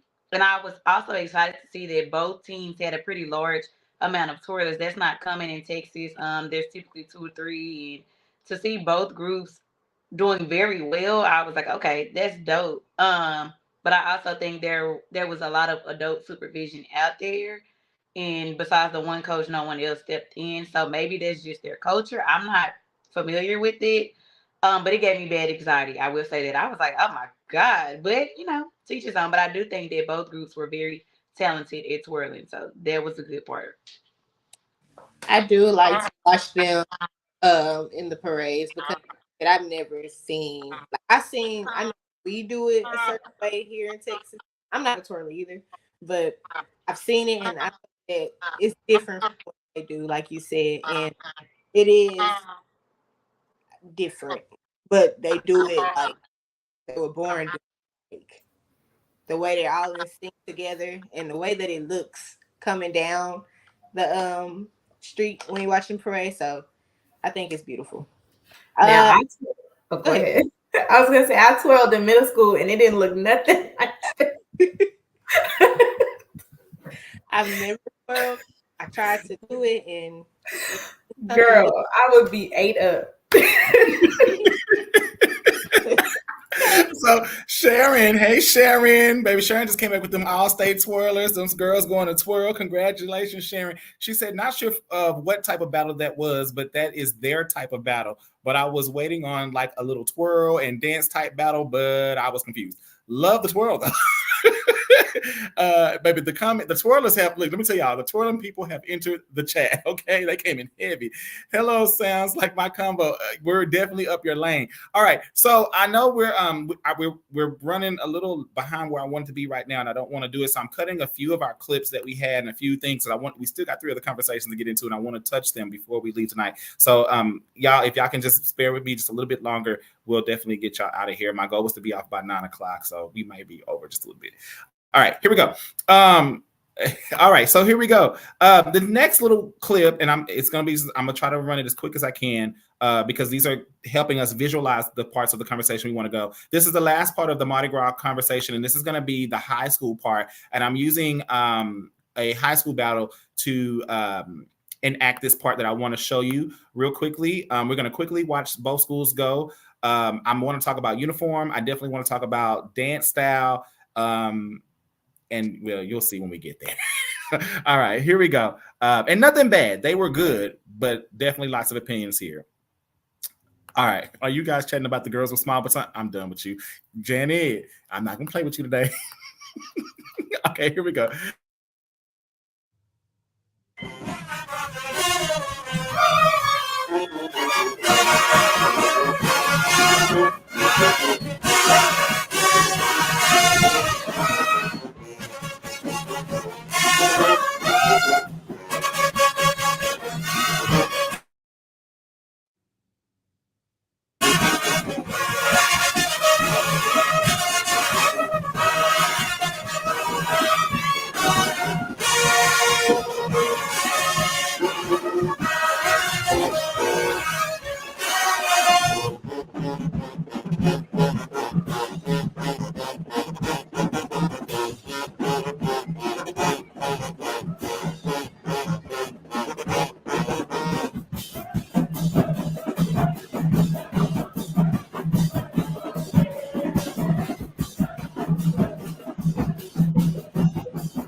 Just so you know, the girls in blue, that they were dancing on the other band's song, so they hadn't even gone. Their band's about to play now.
All right, so there was our high school battle clip. There's many of them from New Orleans. You can just Google Mardi Gras 2024 high school, and you're going to get a plethora, a diaspora of videos. But with that being said, I want to weigh in on a couple of things. I didn't show everything I could have shown because it gets more. But out of respect to the teams, I'm not going to do things like that. But I want to talk about choreography based on what you saw. And y'all got I sent them for everybody else watching, I sent them the clips so they were able, if they got a chance, they were able to watch the full battle or most of the battle so they could see it and have some context to what we were going to talk about. But I want to talk about uniforms. I want to talk about the choreography, hair, And then again, that battle mode space, I definitely think those are a couple of conversations I want to have. I'm going to lead the way as you're getting your thoughts together. And I'm going to say really quickly, I did not care for the new uniform for Craigmont. Did not care for it at all. I think for high school girls, inappropriate because it gives a nude illusion. And I think for us to be having high school girls, and as a male coach who coached high school girls, I would never put my girls in anything that looked like it was nude. I strayed away from things like that. I'm okay with the back out. I'm okay with everything else they had. I'm not a fan of the hair. I'm sure they were wigs, but I'm not a fan of the hair because it was too far down their back.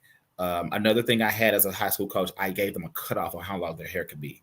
After a while, it gets too long, and it can become a lot of and it gets repetitive. And so I don't want you to rely on the hair whips. We're going to do choreography around here. The hair whips are added plus to the choreography. The team, Craigmont, which was a team in the nude, in the nude, they have a really eclectic dance style. I definitely believe it's a little grown beyond what I would probably coach. And I push the lines a lot. So anybody who knows I'm speaking, I push the lines. I'm a line pusher. Okay. But I think it's a little more sexier than what I would do. I'm okay with the bucking. I'm okay with, some of the moves they did. But I wouldn't necessarily do some of the sexier pieces. I try to stray away from that because, again, they are girls. And there's a lot of predators circulating the room. The girls in blue, love the uniform, love the Velvet Crush. I'm a fan of Velvet Crush, so thought it was really beautiful taste. I loved it. It was classy. I didn't care for the nude illusion down the chest. Again, as a male coach, I stray away from areas like that. I'm okay with backs out. Here's my rule as a coach. We focus on one body part. If the legs are out, the legs are out. If the midriff is out, the midriff is out. We may do leg and midriff. We're not doing anything up here. If we're going to have a little something down here, we're going to cover everything else up. We cannot reveal a lot at a time. Pick one area and stick with it. What is going to be our skin for this this performance? That was my thing. So that was kind of a thing for me. I like the choreography of the blue team better, stylistically wise. I liked what they brought. It was a little more battle mode, some throwing of the bows and things. I liked that kind of stuff. They had a classy look, but they still could get in the gutter with you. And to me, they just kind of had more of a unison thing. The other team danced very well, Craigmont, but and if you saw some of the choreography, they had choreography. What they mean, they was doing like some bring it on the floor type choreography. I didn't show that. I could definitely pull the clip up so you can see it. Toe touches in a stand. It was given motion times 38, motion to the power of 10. I don't know. And I can show it if y'all want to see it. I could definitely give you a clip of it because it's something to be talked about. I didn't show it in this particular clip, but it leads a lot. I feel like they're pushing the button a little too hard. That's me. Y'all want to come on in? Yeah. I like how the blue team came out with their music. I didn't like how they danced on the other band's song. I'm not a fan of that. I feel like that's how you not say that you're losing, but it takes away from your organization. To me, that's just me. But I did think they were more together and more cohesive as a team. They danced really good. I will agree with you about the uniforms, and some things are just meant to stay for collegiate and some things are just not for, let high school girls be high school girls, and I think that comes with the instructor or the coordinator too, because everyone has their own vision, but then again, like I said, high school should stay high school. They'll have a time when they get to do stuff like that, whether it's all-star or collegiate band, whatever. But let them be young women because, like you said, it is a lot of times that we are already stereotyped in our culture with the dance world and majorette. So you don't want to keep that, you don't want to have that perception on your team. The ladies in the nude, I just think that, with the Talladega situation, they were a little bit intimidated. But they danced well, but The other team just had more power. So I feel like they didn't give, as much as they could have. I'll give a caveat to that. This was further. What? You went mute. Sorry, I'll give a caveat. I'm sorry, I unmuted, I thought. I'll give a caveat to this. This was further in the battle, maybe about 20 to 30 minutes. They had done a 3-way battle prior to this moment. Mm-hmm. This was the beginning of a second battle, so they were already tired. To the point that maybe another song in, the captain would have to get water. They would have to pull her to the side, maybe an asthma attack. So that's what I'm going to say. Y'all go ahead and give your comments. I'm going to put up the Bring It moment so you can see what I'm talking about. So for me, I think high school dancers should be on the path to collegiate. So I kind of have a different viewpoint. I think I want my girls to be able to walk on to any collegiate team. So, the uniform, I didn't mind either one of them. I didn't like the new one just because I didn't like the style. I loved the blue one better. It looked like it was more of a quality uniform. Someone made it and they made it very well. What I didn't like from the blue team, back to what Quay said, was like dancing when the other band was playing. First of all, I'm not giving my counts to any other band besides my own. The second thing is disrespectful. I feel like they got a little close. And for high school, I just think that was out of line because you don't see that on the collegiate level. We can battle and we will battle on the collegiate level, but it's going to be respectful and with taste. And so we should be teaching our girls that that's the same way, we should do it on high school level. And then the other thing I was going to say was for them to be high school bands, they sounded pretty good. I'm a band head though. Music for me is a thing. So it's my 2 cents. Mm-hmm. I agree. I know we were watching the dance teams, but the first thing I said was, this is a high school band. Like, they sound really, really, really good.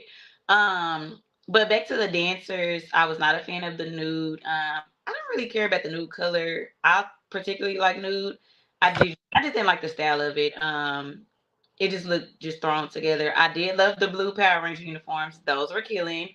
I think their counts were more battle mode. I did love their counts. They were very polished compared to the other team. I just didn't like the disrespecting, dancing, no. I will say that they are on the right track to a collegiate level style. But I think I'm thinking of it as a coach standpoint, being that I do coach. Well, I have coached high school in Dallas or whatever. I do think that Texas is way far behind because DISD don't play that. Yeah. We're not allowed to express ourselves as collegiate dancers for the kids. Like, they have to wear certain uniforms. We're not allowed to battle. They can't. I know growing up for us, we weren't even allowed to wear leotards. We had to wear what do you call it? Like the boy cut. Yeah. So I think it's just different. Like, there's a lot of rules and speculations when it comes to Texas teams, and I feel like we're far behind if their babies are not on like a all-star community team. Versus like Louisiana teams, they give them the freedom and the creativity to lead more towards a collegiate way. So that was one of the main takes. I'm like, dang, like I wish that our girls in Texas will get that experience. Not saying I want them to go battle or, wear something revealing, but I do think that there is more of an opportunity to look more collegiate in Louisiana versus in Texas. Yeah, I agree with you. I definitely agree with you because go ahead. Going into first off, I didn't start learning real majorette until I got to Fearless. So when I did D-Mob and Fearless, that's when I started okay, this is a little, much. And then with the uniforms, I was like, it was new to me because like you said, we don't get to wear that a lot in the ISD. I remember my coach, we had a uniform. It was like the booty tart, and she made us buy jazz pants to go over it because our coordinator, she was not having it. She was like, no, it's too grown. Y'all look grown. So I definitely get what you're saying. And yeah, I do feel like we do get a lot of pushback when it comes to being able to express ourselves with the style of dance for one and the uniforms. So I definitely got in trouble. Sorry if I interrupted you. Go ahead. I definitely got in trouble for pushing the uniform line. Like I said, I am a line pusher, but again, we focused on one body part. You know, if we did a crop top, that's you're gonna maybe get a little leg, you may get a little stomach, but you ain't getting all the other stuff. You know, if we're gonna do back out, everything else is covered. If it's a little dip in the front and they don't go too far, you know, we're gonna do that. If we get a mesh, it wasn't never nude. It was like a blue or black or something that kept it on a darker scale color. So I always kind of, you know, try to keep it classy, but push the color so they can understand what collegiate would make you do, what the uniform requirements were. So meeting the goal without overstepping the line, if that makes sense. I think they get more opportunities now to go for that line.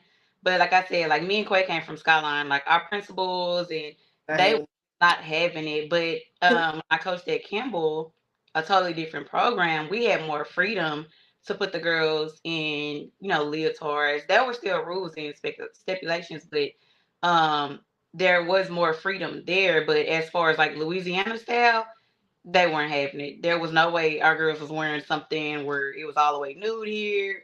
They just weren't having it. But I do like that Louisiana have more freedom to do whatever not whatever, but I'm sure they have rules too, but they have more of a collegiate style versus Texas high. I definitely agree.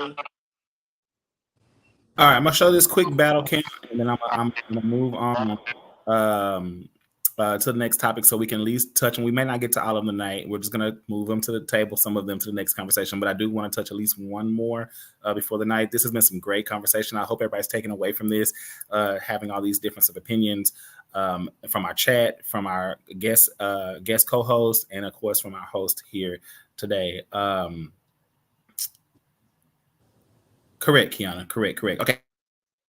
This is going to be that little battle clip just so y'all can see what I'm talking about, so you can put context. That was Craigmont High, y'all. If y'all don't know Craigmont High, the band director is Kennedy, Deontay Kennedy, I think is his name. He's very popular in a lot of the band community. He's a really good arranger. Of course, he has grown that program a lot. So, of course, what we're hearing is a high school that is definitely gearing itself to be on a college level. All right, here we go. I'm going to play this clip real quick so you can see these counts. And then we'll let you get your feedback, and then we'll move into the next conversation before we wrap up for the night.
There's another one. I thought that was the video where she did the toe touch in the count. She did it twice within the battles that she did. It must have been the first song prior to that one. I thought it was in that song particularly, but it's okay. The first count kind of was indicative of some of the things I was talking about. The high kicks, the hitch kicks, the march, and it's very battle. And so they had been doing that for a while prior to the one we saw earlier. So again, I know they were a little tired because the body was a little worn down. What's up, Bernard? What's going on? A good old UAPB member, also a Townview member. He said, "This is good combo. Not the most knowledgeable person in this dance, but I know how hard they work to get ready, and it's good to see these girls getting the recognition." Thank you, Bernard. I appreciate you, brother. You said you love it. She says, "I like the choreo for Face Off Battle. It was really good. I don't have any problem with the choreo. I just know it gives more Bring It than it gave to me Major Reds. But they were battle ready though, so I'm not mad at that." All right. I don't think that maybe you're talking about a different clip. I don't think they gave Bring It to me. They gave me All Star. They gave me LLI versus NOASB, or I don't know, versus That's what they gave me. I'm thinking of a toe touch in my head when I say this. Y'all ain't seen the camera. She go pop, toe touch in some. But this is totally off subject. I do want to say shout out to their band director. Because that to be a high school, they sound like really, really good. Yeah. They could battle. Like I said, they are on their way to being like a mini college. All right. So we have a couple of other topics that we have for the night. What I'm going to do, especially since we're missing one of our panels, which would have been great on this, I'm going to table a little bit of the conversation and we'll move it to next week's topics. But I do want to hit one more topic, and then I'll leave then I'll open up for anybody who wanted to come on and add their part or their information. That's a high school. I promise you it is. I don't have an issue with their dance, okay? I'm just saying I don't have an issue with the dance. I'm just saying when I'm thinking of Major Red, there is a fine line between Bring It and Major Red, like HBCU style. So I'd put them in two different categories. I've done both. I just put them in two different categories in my head. So when I speak, I'm speaking more of the Major Red style as far as traditional versus what we see in the battle or community dance world, okay, or competition world, okay. I would say they were both the Power Ranger girls and then the new girls. I do think that they were both teams were more exciting to watch than Talladega to me, for Talladega to be a collegiate team. And it's not to take away from them, but I think they should have battled them for sure. I'm not going to respond on that. So our next topic.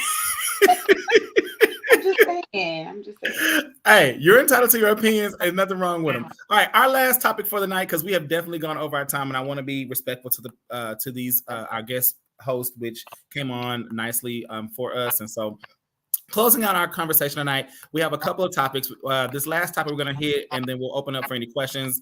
I can't promise that our guest host will stay, but I'll definitely stay on and go over the questions and anybody who wants to have that conversation before we get off.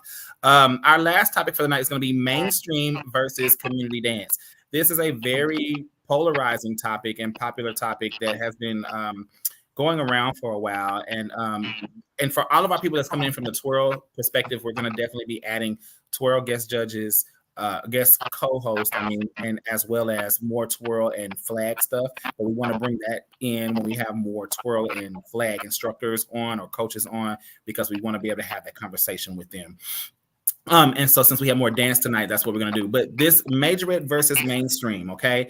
Some college teams get me when I can't watch it. Oh my God, y'all comments. Okay, so with this, there's a couple of different comments that are said, and so what I'm going to do is I'm going to flash a couple of these statements across the screen real quick so that I can read them out and you can see them. I clipped them from people's pages. I did not put their name on there except for one, which is Quay, because she's here and I can put her name on there. But I did clip a couple of these from a couple of people's pages over conversations that I've seen happen over the months. I went back and found them because I'm a stalker, and I got them. And so we're going to talk about those real quick. I'm not a stalker. I'm just playing, guys. All right. So here's one. All right.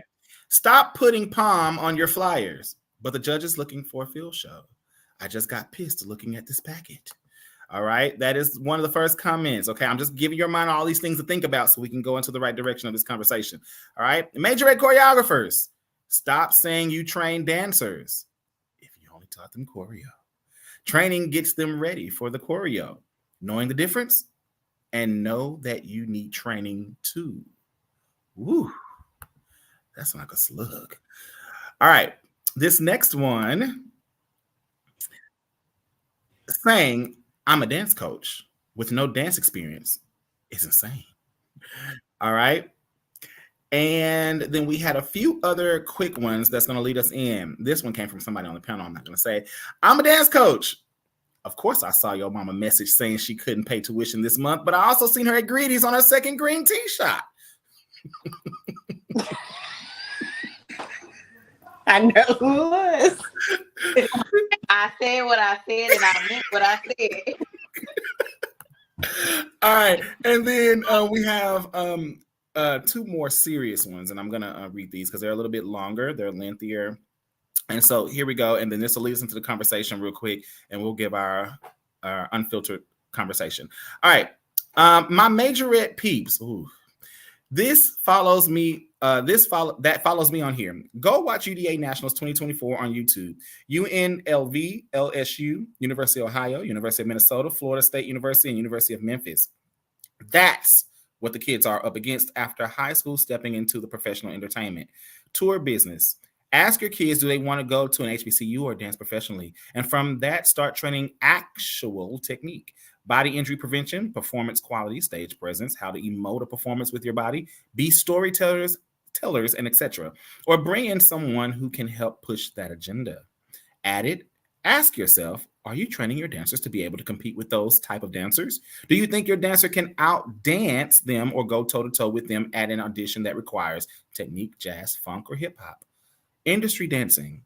HBCU lines and PW dance lines all train different. So add that curriculum in your studio so you're able to go hang with anybody after graduation. And the last one. What I don't like about majorette community is y'all praise collegiate teams for having their own style and uniqueness, which they fought for and developed over time. Some grew to love or hate. But want everyone else to look the same. Let me stop. I have so much more to say. In hip hop, we celebrate uniqueness of up and coming different dancers and squads. The more I sit on panels, I notice we are pushing them to be the same, not encouraging them to push the envelope. Some aren't even welcome to change and uniqueness. I don't say not have core elements necessary of the style, but uniqueness. My opinion, not debating. All right. With these, the comments is already lighting up. I can see. All right. With this, y'all weigh in. I'm gonna be quiet. I'm gonna take a back seat on this one because I already know what I think. Okay, what do you think about mainstream versus community dance? We have two people that I know. Fee, you dabble in mainstream as well as community dance. I know Nico has dabbled in some mainstream, but you do a lot of community dance. Quay has done both. I have done mostly community dance. When I did it, I did a little bit of mainstream through my high school, but I have done, state and UIL competitions and all that, which is on the mainstream side. So I understand both worlds. What do y'all think? Anybody want to lead off that conversation?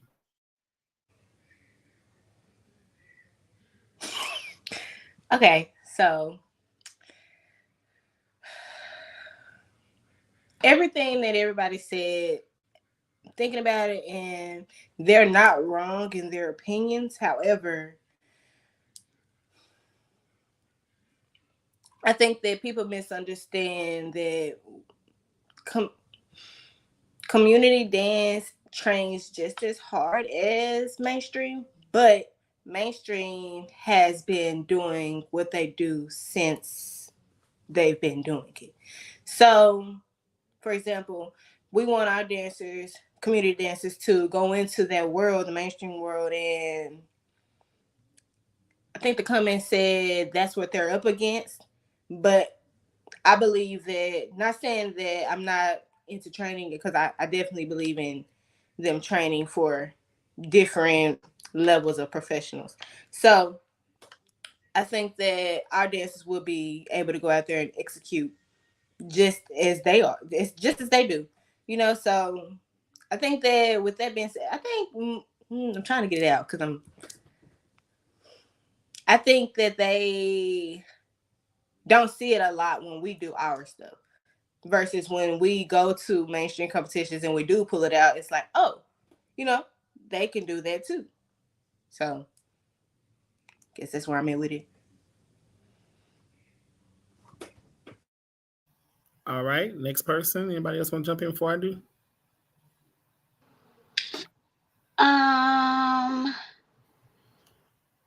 I would say that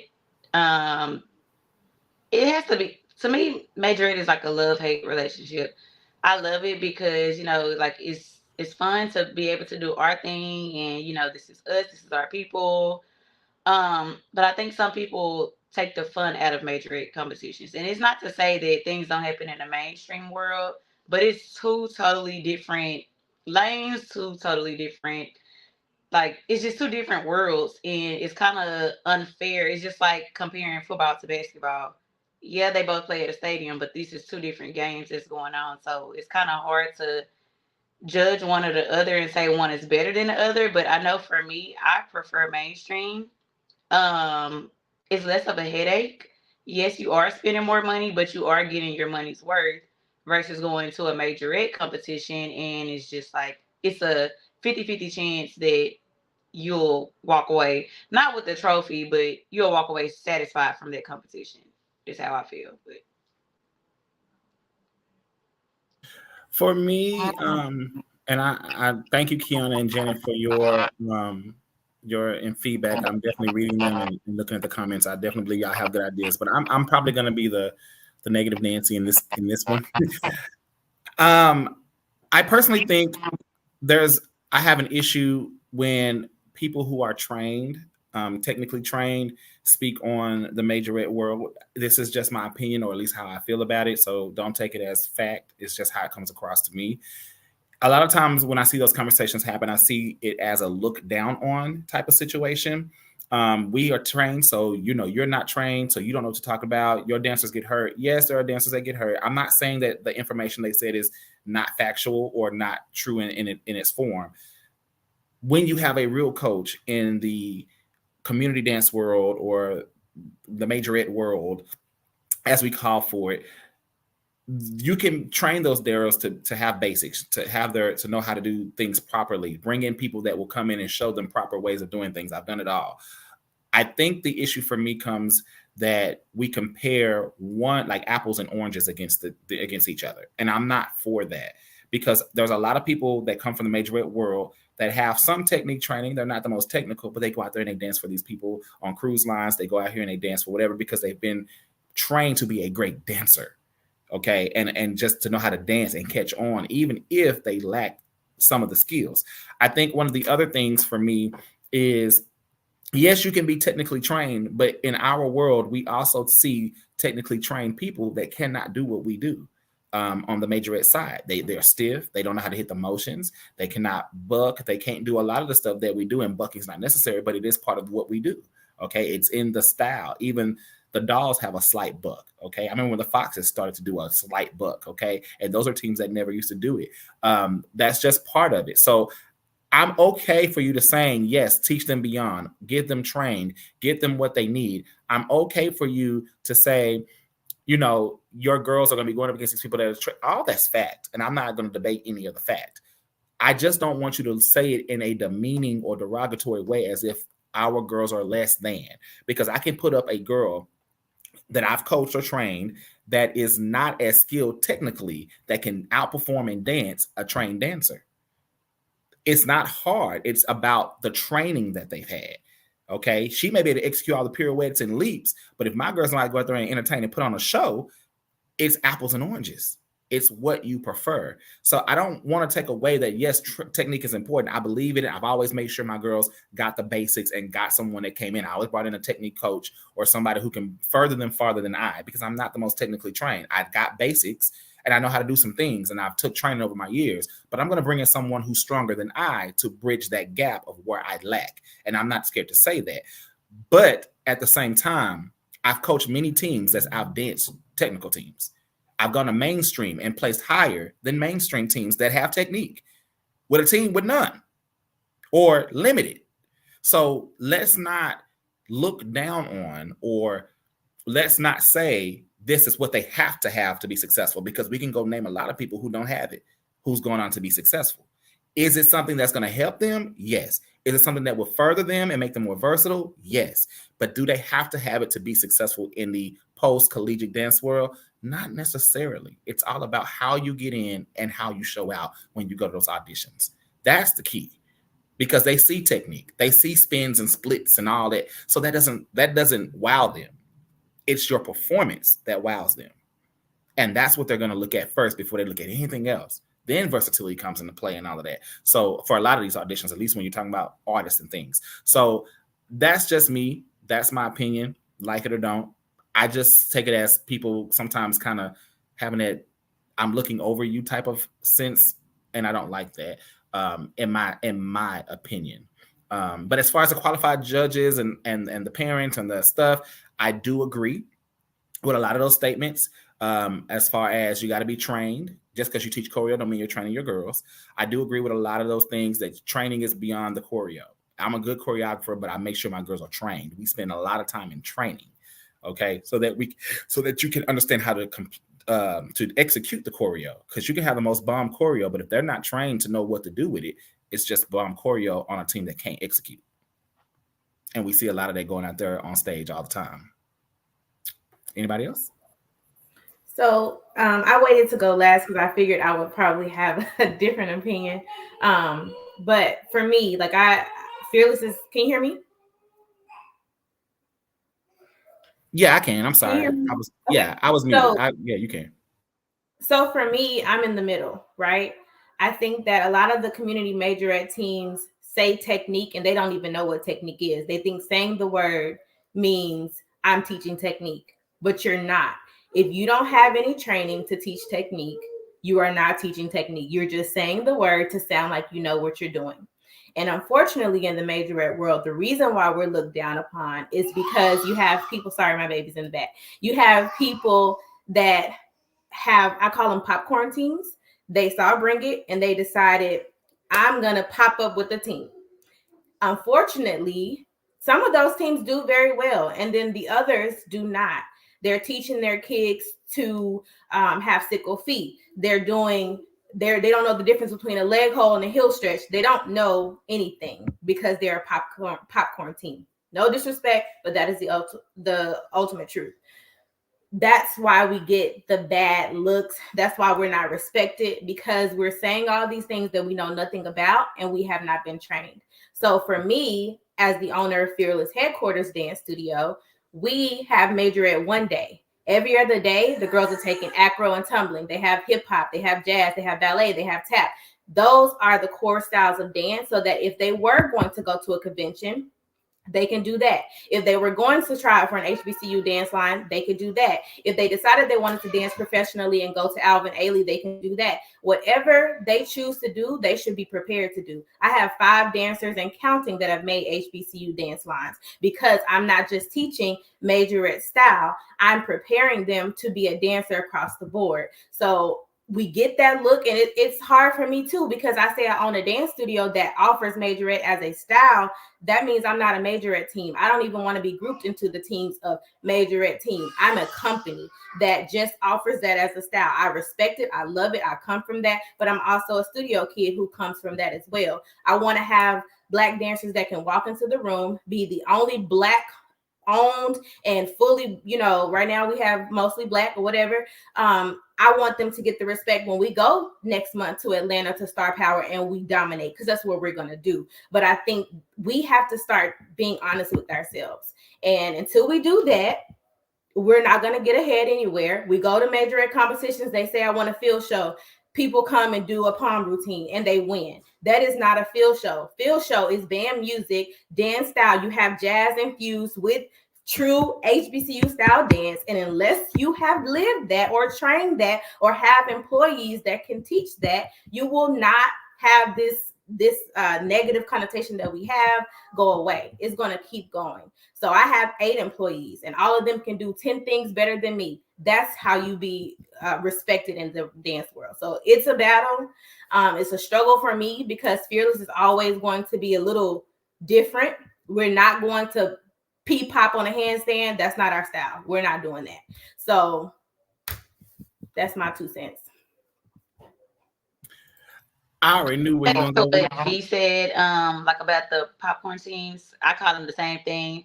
I think what they're lacking is well, not lacking, but I think they don't realize that as a director, because you can't have a team without a director.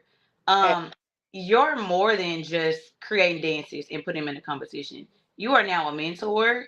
Um, these are kids that probably won't even talk to their own parents, but will run and to tell you. Like today, I had 4 different breakdowns. At one time, I was like, "Girl, like what?" But you have to be mentally prepared for this. And a lot of these people are not mentally prepared or don't have the real passion to teach these kids. So of course, they just want them to go twerk and do a little stand routine and win a stand bell. But what are you doing outside of that? Are you really, do you even have experience to get your girls on a collegiate dance line? If you never had an experience even going to college, how can you sit there and train your daughter? And it's not to take away, but being honest, if you don't have anyone in your circle or that's helping your organization, how can you respectfully train them or prepare them for something that's outside of community dance? And just like the post said, what did it say? Something about a dance coach with no experience or something like that. I get it to a certain point, but at the same time, I look at teams like Prince and Tigers. I'm pretty sure Quincy and Jamar has never danced on an HBCU dance line. But do the Prince and Tigers like feel shorter than any other team? Hell no. Like they gonna go out there and do their thing because they have coaches that have the passion to, hey, I've never danced on the HBCU line, but I'm gonna research and I'm gonna bring in people. It starts with your passion and your purpose, and a lot of these things don't have passion and purpose. And that's really the problem from my point of view. And I think just to chime back in, I hope I don't cut nobody off. To chime back in, and I agree with all aspects. I'm not one of those people that think I'm the only person that's right or whatever. I definitely agree with your sentiments, Fee, because I understand exactly where you're coming from, which is why I did agree with most of what was said. I think Nico just hit the button for me because I didn't dance on the collegiate line. I was a musician. I played 9, 10 different instruments. So I was a musician first. I understand music like it's nobody else's thing. It's my life. It's my breathing. But dance was a second passion for me.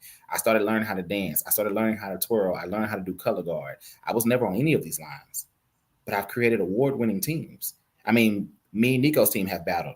Me and your team have battled, in the competition world during our years. Y'all beat us. We beat y'all. It's a back and forth thing because it's not that I can't provide or give them what they need, but I'm also able to understand that I have to bring in some additional support to fill in the gaps of what I cannot do.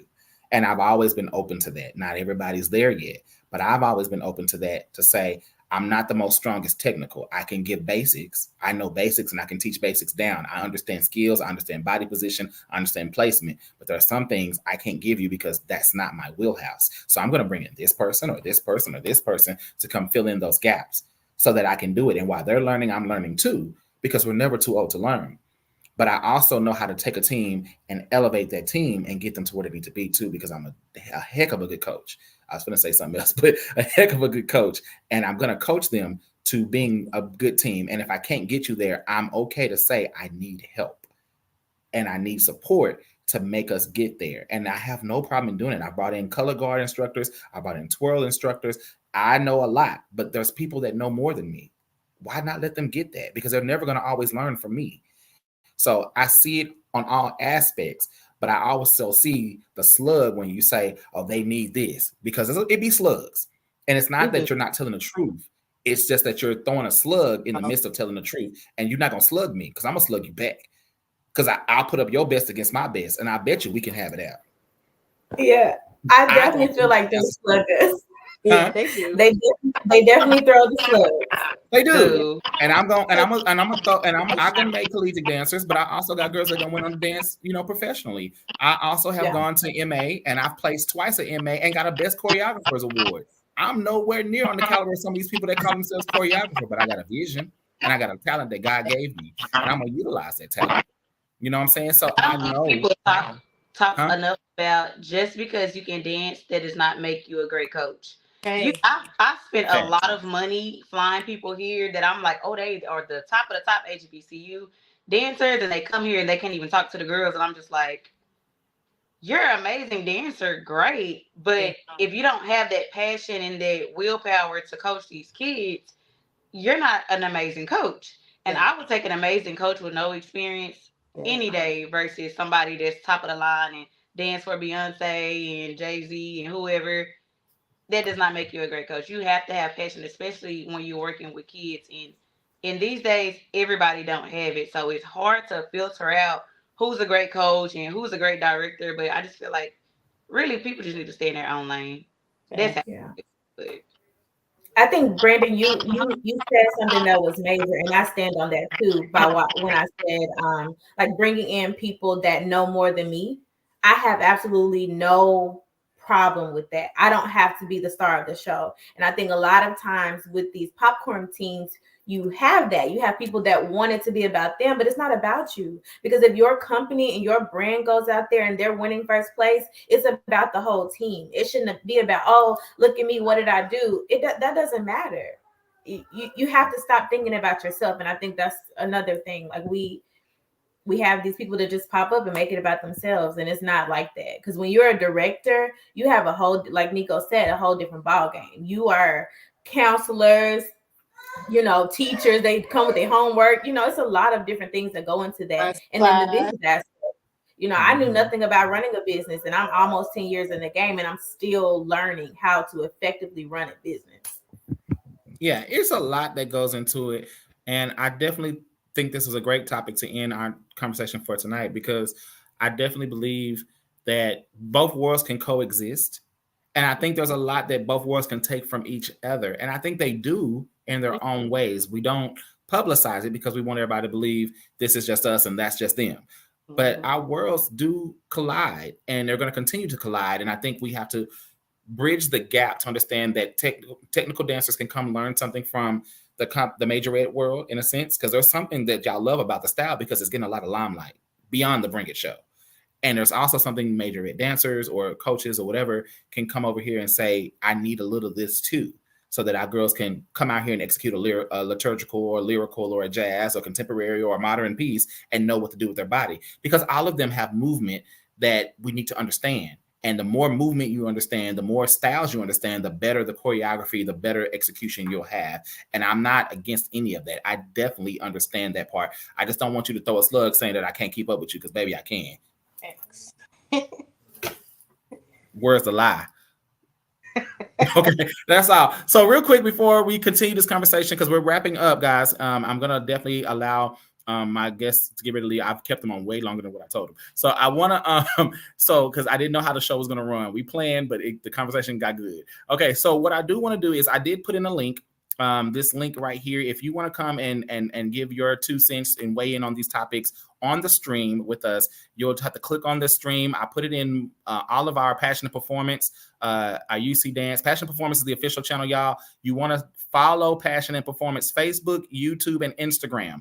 That's where you're going to be getting these shows from now on. We only put it on our personal ones because it was the first episode.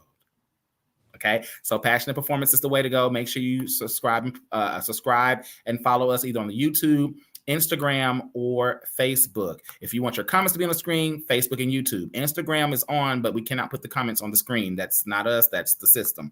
All right. So while we're doing that, if you want to come on and give your topics, and if Nico or Fee, if y'all have to leave, I do understand, because it is beyond, and I'm a man of my word. I just want to make sure I give the people a chance to give their Q&A real quick if they need to. So I do appreciate y'all. I'm gonna say that now in case you have to tip out. I appreciate y'all, because y'all came on our first episode and y'all really made a great, interesting conversation. I think a lot has been shed. I think a lot has been shared. The comments are going, baby. There's people in the comments. I ain't even got them all up yet, and I'm about to go through some of these as we're letting people come on. But thank y'all. Thank you. Thank you. I really appreciate y'all. I enjoyed y'all. Thank you, guys. Thank you for having us. I think this is great. Thank you. All right, so I'm gonna read some of the comments. If you can hang out. If you can't, I do understand. All right, so here's some of the comments that were coming up, because Quay kept taking them down, girl, while I was trying to get them up there. Yeah, because I was trying to speak. All right, so okay, you said, wait, we read that one. Okay, if you do not prepare your students for the proper technique, they will struggle trying to further their dance careers, like they may want to audition for Beyonce or pop artists. They will not get cast due to lack of versatility. Sherry said, as a parent, grandparent of the dance world, you have to teach the girls both sides of dance. My daughter's dance team did mainstream back in the day. whereas her daughter does community dance. Now they both had awesome coaches that are trained dancers. I look for true dancers before I let my kids join a team. Mainstream is the best for me. I don't do the bucking. It works my nerve. If the kid loves to dance, they need to learn all styles and be properly trained. I can see that, Brandon. Good point. She's talking about my rant. I went on. You are correct. Our dancers at my school struggle catching 8 counts. Baby. The struggle, baby. The struggle is always real. Especially, I know how I teach choreography, so I know the struggle be real, but we get them there. Okay, good point. All right. Hey, Jaleisha, what's up, Miss Rod? What's going on? Okay, great point, B. There is a different type of dancer for different genres. Everyone can't dance on a pole. Shell, I'm done with you.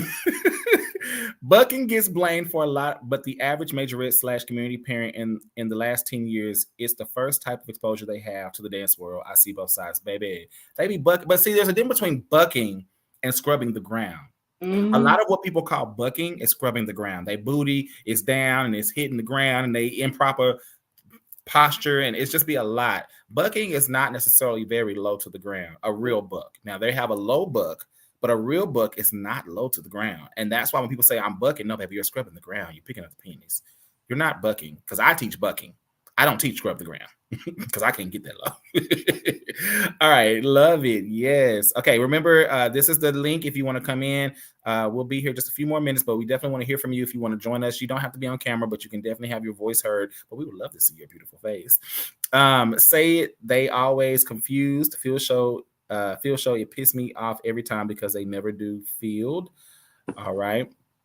Baby, because look, they come out there doing walkthroughs and all the other things that's going on, and yeah, they don't give it to us.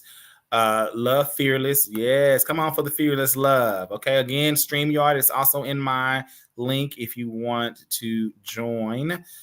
Branding competitions needs, baby. I'm writing it down. All right. We can do a competition about a whole competition about a whole episode about competitions. We can definitely do that. Hey, Miss Sherry, how are you? Hey, Brandon, how are you? I'm good. What's going on? I just want to come in. I really enjoyed your show. I really did. It was really, really refreshing. And like Kim said, there was no beefing, So again, that was me that had to come in about my girls. One, the mom did mainstream, and the daughter does community dance. For me, I hate the bucking. That's just me, okay? You can like the bucking, not for little kids. It's not for me. But again, if your kid really loves dance and they into dance, they have to be versatile. You can't go on to nobody's nowhere if all you know is bucking. Hello, where's your technique? And I'm very picky about where my kids go. I'm not just gonna put you over here because you was on Bring It. I don't give a damn about you being on Bring It. I don't. I'm not gonna put you over there because you said it's too friend. What can you do? So it's you have to be selective in where you put your kids. Yes, I do. You have to be very selective. I don't care how many trophies you got. That don't mean shit to me. What can you produce? Mm-hmm. Okay. Yes. I think producing is a lot of it. Being able to produce and to show that you can grow a team or a dancer. It's okay if you only take them so far, but to know that you can bring them from point A to point B to C to D. And we don't see that a lot now in today's time, I think, because everybody's just so happy about having a team. And there's nothing wrong with wanting a team. Right. But who can grow those individuals that's going to join your team? Because if you can't, you got to have somebody there that can. That's right. And one more thing, and I'm going to get out of here. No problem. Baby, if I go to another competition and it's supposed to be parade and you out there with something else, you're not doing parade and you're not doing field show, that irks my nerve, baby. Did you read the instructions? Did you read the categories? So I really, like now, because my baby was on team before it was all these 999 teams, okay? Her mama was on team before it was 979 teams, okay? So listen, this is crazy. Like, come on, let's We gotta do better. When you know better, you do better. Yes, ma'am. When you know better, you do better. And It this was, is my personality all day, every day. I don't change for nobody. I I'm said here what for I it, Miss said and I meant it. Okay. You got questions, you got problems, hit me in my inbox. But But it's, I really enjoyed the show. It was thank really, really you. good. And I just hope that the major rate dance world needs to change. And I agree. Don't be mad at Sally. You don't like Sally, don't grade Sally team down because you don't like Sally. Be fair. It's not about you, it's about the kids. And I'm out. I Thank you, enjoyed you, Sherry. Brandy. All Thank you right. so much. All right. Bye, y'all. Bye Bye. bye. So let's see. We got another person in the back. I'm gonna bring them up in just a second. I'm gonna read a few more comments. It says, "Same for me, Brandon. Brandon, you did an excellent job of setting the skills in your students in a short period of time. Thank you. You know, I do what I can, but I also know when I need help." Let's see. Those that are coaches must be able to acknowledge their limited ability. They have to study what they're coaching, expand their capacity to teach the kids, and they must be able to know when it's not their lane. When I needed dance, I went to B. Coaching requires so many characteristics that some don't have because it becomes only a stipend or a paycheck. Being a great coach takes giving of yourself and your time, sacrificing for the kids, and know that it has to be longer than the coach. And I can't read the rest because it's off, but I know it's a longer comment. I'll go to the main comments and I'll find it. Lawrence, I'm sorry, Michelle A said, you speak on it. Come on now. Let's see. Great dialogue. I just want to shout out all the Dallas school whose twirlers will be headed to UIL State, Hutch, Sunset, Carter, and by the way, I-20 Lancaster High School, Black Twirlers rock. Come on, Kiana. What's up, Pinky? The business Yeah. of dance is something we don't talk about a lot. Talk about some things we can learn from both worlds. Pinky, are you saying you want to come on and talk about the business of dance? Right. Because we can book you. Pinky, can we book you? I'm going to reach out. Okay, you said, as the band head, this was hella dope for the dance community. Can't wait until the next one. Thank y'all. Thank y'all. Okay, here's Janet Webster is joining us, and we're going to hear some of Janet's comments. Hey, Miss Janet. Hi, can you hear me? We can. We can. Oh, yes. So, yeah, when you mentioned about Coach has to be willing to go out and seek additional assistance, that was me. I never was a baton twirler. I was a little fat girl in the marching band. So when I got a team, I'm gonna be honest, I took them to get some better technique and I joined them and learned what they learned. But my holistic view of understanding marching band, period, that set my team apart because not only I could help my team choreograph, but I helped the whole band with the whole field show. And I just wanted to say, keep twirl alive, keep twirl alive. I miss seeing the twirlers out there, but they'll be back though. And good luck to all the twirlers going to UIL. And Brandon, you need to host a whole big like summer retreat or something. I don't know. You got it. Well, we have a camp coming, but I don't know about a retreat. Are you with that camp? We have a camp. Last year we did, me and Quay right here did Auxiliary the Collegiate Way. We're bringing it back. We're about to start dropping information in March. So our camp is returning. Good for you. Well, thank you. Thank you, Miss Janet. We appreciate you. Okay, we have a few more comments. Let's see. The next one. This was from Janet, actually. She said, I remember getting ridiculed for taking my students to MA, but over time, bringing people that know more than me set them apart. Our band director had a standard. If you did not have collegiate and beyond experience, you could not assist our program.